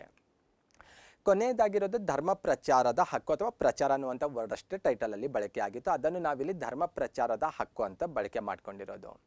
ಓಕೆ, ಏನು ಹೇಳುತ್ತೆ ಪ್ರಚಾರ ಅನ್ನುವಂತಹ ವರ್ಡ್ ನೋಡ್ತಾ ಹೋದರೆ, ಪ್ರತಿಯೊಂದು ಧರ್ಮದ ವ್ಯಕ್ತಿಗೂ ಕೂಡ ತನ್ನ ಧರ್ಮದ ಬಗ್ಗೆ ಇತರರಿಗೆ ನಂಬಿಕೆ ಬರುವಂತೆ ತನ್ನ ಧರ್ಮವನ್ನು ಪ್ರಚಾರ ಮಾಡ್ಬೋದು. ಆತ ಹಿಂದೂ ಆಗಿರ್ಬೋದು, ಬೌದ್ಧ ಆಗಿರ್ಬೋದು, ಜೈನಿಸಮ್ ಆಗಿರ್ಬೋದು, ಅಥವಾ ಇಸ್ಲಾಂ ಧರ್ಮದ ವ್ಯಕ್ತಿ ಆಗಿರ್ಬೋದು, ಯಾವುದೇ ಧರ್ಮದ ವ್ಯಕ್ತಿ ಆಗಿದ್ದರೂ ಕೂಡ ಆತ ತನ್ನ ಧರ್ಮದ ಬಗ್ಗೆ ಇತರರಿಗೆ ನಂಬಿಕೆ ಬರುವಂತೆ ತನ್ನ ಧರ್ಮವನ್ನು ಪ್ರಚಾರ ಮಾಡ್ಬೋದು, ತನ್ನ ಧರ್ಮದ ವಿಚಾರಗಳನ್ನು ಅವರಿಗೆ ತಿಳಿಸ್ಬೋದಾಗಿದೆ. ಹಾಗಂದ ತಕ್ಷಣಕ್ಕೆ ಇದು ಮತಾಂತರಗೊಳಿಸುವ ಹಕ್ಕು ಅಂತ ನಾವು ಆ ತೀರ್ಮಾನಕ್ಕೆ ಬರಬಾರ್ದು. ಆರ್ಟಿಕಲ್ 25ನಲ್ಲಿ ಬಹಳಷ್ಟು ಚರ್ಚೆಗೆ ಒಳಗಾಗುವಂತಹ ವರ್ಡ್ಸ್ಗಳಲ್ಲಿ 2 ವರ್ಡ್ಸ್ ಇಂಪಾರ್ಟೆಂಟು. ಒಂದು, ಪ್ರಚಾರ ಅನ್ನುವಂಥ ವರ್ಡ್ ಹೆಚ್ಚು ಚರ್ಚೆಯಲ್ಲಿರುತ್ತೆ ಯಾವಾಗಲೂ, ಧರ್ಮ ಪ್ರಚಾರ. ಅದರ ಜೊತೆಗೆ ಆತ್ಮ ಸಾಕ್ಷಿ ಸ್ವಾತಂತ್ರ್ಯ ಅಂತ ಅನೇಕ ಪ್ರಕರಣಗಳಲ್ಲಿ ಸುಪ್ರೀಂ ಕೋರ್ಟ್ ಈ 2 ವರ್ಡ್ಸ್ಗಳ ಮೀನಿಂಗನ್ನು ವ್ಯಾಖ್ಯಾನಿಸಿರೋದನ್ನು ಸಹ ನಾವು ಕಾಣ್ತೇವೆ. ಓಕೆ, ಬೇಸಿಕ್ ಆಗಿ ನಿಮ್ಗೆ ಇಷ್ಟು ಗೊತ್ತಿರಬೇಕು, ಪ್ರತಿಯೊಬ್ಬ ಧರ್ಮದ ವ್ಯಕ್ತಿಗೂ ಕೂಡ ತನ್ನ ಧರ್ಮದ ಬಗ್ಗೆ ಇತರರಿಗೆ ನಂಬಿಕೆ ಬರುವಂತೆ ಪ್ರಚಾರ ಮಾಡಬಹುದು, ತನ್ನ ಧರ್ಮದ ವಿಚಾರಗಳನ್ನು ತಿಳಿಸ್ಬೋದು. ಹಾಗಂದ ತಕ್ಷಣಕ್ಕೆ ಆತನನ್ನು ಮತಾಂತರಗೊಳಿಸುವಂಥ ಹಕ್ಕು ನೀಡಿದೆ ಅಂತ ನಾವು ತೀರ್ಮಾನಿಸೋ ಹಾಗಿಲ್ಲ. ಆ ತೀರ್ಮಾನಕ್ಕೆ ಬರೋದು ತಪ್ಪು ಅನ್ನುವಂಥ ವಿಚಾರ ನಮಗೆ ತಿಳಿದಿರಬೇಕು. ಓಕೆ, ನೆಕ್ಸ್ಟ್ ನಮಗೆ ಕ್ಲಿಯರ್ ಆಗಬೇಕಾಗಿರೋದು, ಆಲ್ರೆಡಿ ನಾನು ಹೇಳಿದೆ, ಆರ್ಟಿಕಲ್ 25ನಲ್ಲಿ ಬಂದಾಗ 2 ವರ್ಡ್ಗಳು ಹೆಚ್ಚು ಚರ್ಚೆಯಲ್ಲಿರ್ತವೆ ಯಾವಾಗಲೂ. ಒಂದು ಆತ್ಮಸಾಕ್ಷಿ ಸ್ವಾತಂತ್ರ್ಯ, ಇನ್ನೊಂದು ಪ್ರಚಾರ ಅನ್ನುವಂಥ ವರ್ಡ್ಗಳು ಅತಿ ಹೆಚ್ಚು ವಿವಾದದಲ್ಲೂ ಕೂಡ ಇರೋದನ್ನು ನಾವು ಕಾಣ್ತೇವೆ. ಓಕೆ, ಬನ್ನಿ ಈ 2 ವರ್ಡ್ಸ್ಗಳ ಬಗ್ಗೆ ಸುಪ್ರೀಂ ಕೋರ್ಟ್ ಏನು ಕ್ಲಾರಿಫಿಕೇಶನ್ ಕೊಟ್ಟಿದೆ ಅನ್ನೋದನ್ನು ಕ್ಲಿಯರ್ ಮಾಡ್ಕೊಳ್ಳೋಣ. ಮೊದಲನೇದಾಗಿ ಪ್ರಚಾರ ವರ್ಡನ್ನು ಕ್ಲಿಯರ್ ಮಾಡ್ಕೊಳ್ಳೋಣ. ಆರ್ಟಿಕಲ್ 25ನಲ್ಲಿ ಪ್ರಚಾರ ಅನ್ನುವಂಥ ವರ್ಡ್ ಬಳಕೆ ಆಗಿತ್ತು. ಪ್ರತಿಯೊಬ್ಬ ವ್ಯಕ್ತಿಗೂ ಕೂಡ ತನ್ನ ಧರ್ಮವನ್ನು ಪ್ರಚಾರ ಮಾಡಲಿಕ್ಕೆ ಅವಕಾಶ ಕಲ್ಪಿಸ್ಕೊಟ್ಟಿದೆ. ಆದರೆ ಕೆಲ ವ್ಯಕ್ತಿಗಳು ಇದನ್ನು ತಪ್ಪಾಗಿ ವ್ಯಾಖ್ಯಾನಿಸ್ಕೊಂಡಿರೋದನ್ನು ನಾವು ಕಾಣ್ತೇವೆ, ಅಥವಾ ವ್ಯಾಖ್ಯಾನಿಸಿ ಅದನ್ನು ಬಳಕೆ ಮಾಡ್ಕೊಂಡಿರೋದನ್ನು ಸಹ ನಾವು ಕಾಣ್ಬೋದು. ಅಂದರೆ ಆರ್ಟಿಕಲ್ 25 ಪ್ರತಿಯೊಬ್ಬ ವ್ಯಕ್ತಿಗೂ ಕೂಡ ಧರ್ಮ ಪ್ರಚಾರ ಮಾಡುವ ಹಕ್ಕನ್ನು ಮೂಲಭೂತ ಹಕ್ಕಾಗಿ ಕೊಟ್ಟಿದೆ. ಹಾಗಾಗಿ ನಾವು ಇಷ್ಟ ಬಂದಂತೆ ನಮ್ಮ ಧರ್ಮವನ್ನು ಪ್ರಚಾರ ಮಾಡ್ಬೋದು, ಪ್ರಚಾರದ ಮೂಲಕ ನಾವೇನು ಮಾಡ್ಬೋದು, ಮತಾಂತರವೂ ಕೂಡ ಮಾಡಬಹುದು ಅನ್ನೋದು ಕೆಲ ವ್ಯಕ್ತಿಗಳ ಅಭಿಪ್ರಾಯ ಆಗಿತ್ತು, ವಾದ ಆಗಿತ್ತು. 1977ರಲ್ಲಿ ಸುಪ್ರೀಂ ಕೋರ್ಟ್ ಈ ವಾದವನ್ನೆಲ್ಲ ತಳ್ಳಿ ಹಾಕಿಬಿಡುತ್ತೆ. ಅಂದರೆ ಪ್ರಚಾರದ ಮೂಲಕ ಮತಾಂತರಗೊಳಿಸುವಂಥ ಒಂದು ಅವಕಾಶ ಇದೆ ಅಥವಾ ಹಕ್ಕಿದೆ ಅನ್ನುವಂಥ ಏನು ವಾದ ಇತ್ತಲ್ವ, ಆ ವಾದವನ್ನು ಸುಪ್ರೀಂ ಕೋರ್ಟ್ 1977ರಲ್ಲಿ ಇದು ತಳ್ಳಿ ಹಾಕುತ್ತೆ. ಅದಕ್ಕೆ ಕ್ಲಾರಿಫಿಕೇಶನ್ ಕೊಡುತ್ತೆ. ಏನು ಕ್ಲಾರಿಫಿಕೇಶನ್ ಕೊಡುತ್ತೆ ಅಂದರೆ, ಧರ್ಮ ಪ್ರಚಾರಕ್ಕೆ ಸ್ವಾತಂತ್ರ್ಯವನ್ನು ಆರ್ಟಿಕಲ್ 25ನಲ್ಲಿ ಪ್ರತಿಯೊಬ್ಬ ವ್ಯಕ್ತಿಗೂ ನೀಡಲಾಗಿದೆ. ಹಾಗಂದ ತಕ್ಷಣಕ್ಕೆ ಬೇರೆಯವರನ್ನು ಮತಾಂತರಗೊಳಿಸುವ ಹಕ್ಕು ಅದು ಆಗಿಲ್ಲ. ಆರ್ಟಿಕಲ್ 25ನಲ್ಲಿ ನಿಮಗೆ ಪ್ರಚಾರ ಮಾಡಲಿಕ್ಕೆ ಅವಕಾಶ ಕಲ್ಪಿಸಿಕೊಡಲಾಗಿದೆ. ಪ್ರಚಾರ ಮಾಡುವಂಥ ಸ್ವಾತಂತ್ರ್ಯ ಪ್ರತಿಯೊಬ್ಬ ವ್ಯಕ್ತಿಗೂ ಕೂಡ ಮೂಲಭೂತ ಹಕ್ಕಾಗಿ ಆರ್ಟಿಕಲ್ 25 ನೀಡಿದೆ. ಆದರೆ ಅದು ಮತಾಂತರಗೊಳಿಸುವ ಹಕ್ಕನ್ನು ನೀಡಿಲ್ಲ, ಮತಾಂತರಗೊಳಿಸುವ ಹಕ್ಕು ಅದು ಆಗಿಲ್ಲ ಅನ್ನುವಂಥ ವಿಚಾರ ಇದು ಸ್ಪಷ್ಟಪಡಿಸುತ್ತೆ. ಅಷ್ಟೇ ಅಲ್ಲ, ಪ್ರತಿಯೊಬ್ಬ ವ್ಯಕ್ತಿಗೂ ತನ್ನ ಆತ್ಮಸಾಕ್ಷಿಗೆ ಸರಿ ಎನಿಸುವಂತಹ ಧರ್ಮವನ್ನು ಅವನು ಫಾಲೋ ಮಾಡ್ಬೋದು, ಅಥವಾ ಆ ಧರ್ಮವನ್ನು ಆತ ಅನುಸರಿಸ್ಬೋದು. ಅಂದರೆ ಆತ ಯಾವುದೇ ಧರ್ಮದಲ್ಲಿ ಜನಿಸಿದರೂ ಕೂಡ ಆತನ ಆತ್ಮಸಾಕ್ಷಿಗೆ ಸರಿ ಎನಿಸುವಂಥ ಧರ್ಮವನ್ನು ಅಥವಾ ಆ ಧರ್ಮದ ಆಚರಣೆಗಳನ್ನು, ವಿಚಾರಗಳನ್ನು ಆತ ಫಾಲೋ ಮಾಡ್ಬೋದು. ಅಂಥ ಒಂದು ಸ್ವಾತಂತ್ರ್ಯ ಆರ್ಟಿಕಲ್ 25 ಪ್ರತಿಯೊಬ್ಬ ವ್ಯಕ್ತಿಗೂ ನೀಡಿದೆ ಅನ್ನುವಂಥ ವಿಚಾರ ಕೂಡ ಇದು ಕ್ಲಿಯರ್ ಮಾಡುತ್ತೆ. ಹಾಗಾಗಿ ಯಾವುದೇ ವ್ಯಕ್ತಿಯನ್ನು ನಾವು ಬಲವಂತದಿಂದ, ಮೋಸದಿಂದ ಅಥವಾ ಆಮಿಷಗಳ ಮೂಲಕ ಮತಾಂತರ ಮಾಡೋ ಹಾಗಿಲ್ಲ ಅನ್ನುವಂಥ ವಿಚಾರ ಇದು ಸ್ಪಷ್ಟಪಡಿಸುತ್ತೆ. ಇದಕ್ಕೂ ಮೀರಿ ಒಂದು ವೇಳೆ ಯಾವುದೇ ಧರ್ಮದ ಮುಖಂಡರು ಮತಾಂತರದ ಮೂಲಕ ಧರ್ಮ ಪ್ರಚಾರ ಮಾಡಬಹುದು, ಅಥವಾ ಪ್ರಚಾರದ ಮೂಲಕನೇ ನಾವೇನಾದರೂ ಮತಾಂತರ ಮಾಡಲಿಕ್ಕೆ ಪ್ರಯತ್ನ ಪಟ್ಟರೆ ಅಂಥ ಸಮಯದಲ್ಲಿ ರಾಜ್ಯ ಮಧ್ಯ ಪ್ರವೇಶಿಸಬಹುದು ಅನ್ನುವಂಥ ವಿಚಾರ ಕೂಡ ಹೇಳುತ್ತೆ. ಯಾಕೆ ರಾಜ್ಯಕ್ಕೆ ಮಧ್ಯಪ್ರವೇಶ ಮಾಡಲಿಕ್ಕೆ ಸುಪ್ರೀಂ ಕೋರ್ಟ್ ಅವಕಾಶ ಮಾಡಿಕೊಡುತ್ತೆ ಅಂದರೆ, ಮತಾಂತರದಿಂದ ಸಾರ್ವಜನಿಕ ಶಿಸ್ತು, ನೀತಿ ಮತ್ತು ನೈರ್ಮಲ್ಯಕ್ಕೆ ಧಕ್ಕೆ ಬರುವಂತಹ ಪಾಸಿಬಿಲಿಟಿ ಬಹಳಷ್ಟಿರುತ್ತೆ. ಹಾಗಾಗಿ ಆ ಕಾರಣಕ್ಕಾಗಿ ರಾಜ್ಯ ಅಂಥ ಸಂದರ್ಭದಲ್ಲಿ ಮಧ್ಯಪ್ರವೇಶ ಮಾಡಬಹುದು ಅನ್ನುವಂಥ ಒಂದು ವಿಚಾರ ಕೂಡ ಸುಪ್ರೀಂ ಕೋರ್ಟ್ ತಿಳಿಸಿರೋದನ್ನು ನಾವು ಕಾಣ್ತೇವೆ. ಓಕೆ, ಇಷ್ಟು ವಿಚಾರ ಪ್ರಚಾರಕ್ಕೆ ರಿಲೇಟೆಡ್ ಆಗಿ ನಮಗೆ ಕ್ಲಿಯರ್ ಆಗಿ ತಿಳಿದಿರಲೇಬೇಕು ಬೇಸಿಕ್ ಆಗಿ. ಇನ್ನು ಆತ್ಮಸಾಕ್ಷಿ ಸ್ವಾತಂತ್ರ್ಯದ ಬಗ್ಗೆ ಬರೋಣ. 25ನೇ ಆರ್ಟಿಕಲ್ನಲ್ಲಿ ಆತ್ಮಸಾಕ್ಷಿ ಸ್ವಾತಂತ್ರ್ಯ ಅನ್ನುವಂತಹ ವ್ಯಾಖ್ಯಾನ ಬಳಕೆ ಆಗಿರೋದು ಕಂಡುಬರುತ್ತೆ. ಅಂದರೆ ಪ್ರತಿಯೊಬ್ಬ ವ್ಯಕ್ತಿ ತನ್ನ ಆತ್ಮಸಾಕ್ಷಿಗೆ ಸರಿ ಅನಿಸುವಂಥ ಧರ್ಮವನ್ನು ಆತ ಫಾಲೋ ಮಾಡ್ಬೋದು ಅನ್ನುವಂಥ ವಿಚಾರ ಆರ್ಟಿಕಲ್ 25ನ ಸ್ಟಾರ್ಟಿಂಗಲ್ಲಿ ನಾವು ಡಿಸ್ಕಷನ್ ಮಾಡ್ತೇವೆ. ಆದರೆ ಇದು ಕೂಡ ವಿವಾದಕ್ಕೆ ಒಳಗಾಗಿತ್ತು, ಈ ವ್ಯಾಖ್ಯಾನ ಕೂಡ. ಹಾಗಾಗಿ ಇದಕ್ಕೂ ರಿಲೇಟೆಡ್ ಆಗಿ ಸುಪ್ರೀಂ ಕೋರ್ಟ್ ಕ್ಲಾರಿಫಿಕೇಶನ್ ಕೊಟ್ಟಿರೋದನ್ನು ನಾವು ಕಾಣ್ತೇವೆ. ಓಕೆ, ಒಂದು ಪ್ರಕರಣ ಇಂಪಾರ್ಟೆಂಟ್ ಆಗುತ್ತೆ. ಕೇರಳದ ಶಾಲೆಯಲ್ಲಿ ನಡೆದಿರುವಂಥ ಒಂದು ಘಟನೆ ಇದು. ಕೇರಳದ ಶಾಲೆಯೊಂದರಲ್ಲಿ ಜೋಹನ್ನ ಅನ್ನುವಂಥ ಒಂದು ಪಂಥಕ್ಕೆ ಸೇರಿರುವಂತಹ ಮಕ್ಕಳು ಶಾಲೆಯ ಪ್ರಾರ್ಥನೆಯಲ್ಲಿ ರಾಷ್ಟ್ರಗೀತೆ ಹಾಡುವಂಥ ಸಮಯದಲ್ಲೇನಿರುತ್ತಲ್ವ, ಪ್ರಾರ್ಥನೆಯ ಸಮಯದಲ್ಲಿ ಬಂದಾಗ ರಾಷ್ಟ್ರಗೀತೆ ಹಾಡುವುದು ನಮ್ಮ ಧರ್ಮಕ್ಕೆ ವಿರುದ್ಧವಾಗಿದೆ, ಹಾಗಾಗಿ ನಾವು ರಾಷ್ಟ್ರಗೀತೆ ಹೇಳುವುದಿಲ್ಲ ಅನ್ನುವಂಥ ಅಥವಾ ಹಾಡುವುದಿಲ್ಲ ಅನ್ನುವಂಥ ಒಂದು ಒಪಿನಿಯನನ್ನು ವ್ಯಕ್ತಪಡಿಸ್ತಾರೆ. ಆವಾಗ ಶಾಲೆ ಏನು ಮಾಡುತ್ತೆ ಅಂದರೆ ಆ ಮಕ್ಕಳನ್ನು ಉಚ್ಚಾಟಿಸುತ್ತೆ. ಇದನ್ನು ಕೇರಳದ ಹೈಕೋರ್ಟ್ನಲ್ಲಿ ಪ್ರಶ್ನೆ ಮಾಡಲಾಗುತ್ತೆ.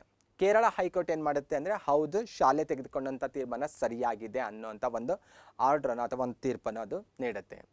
ಇದನ್ನು ಪುನಃ ಸುಪ್ರೀಂ ಕೋರ್ಟ್ನಲ್ಲಿ ಪ್ರಶ್ನೆ ಮಾಡಲಾಗುತ್ತೆ.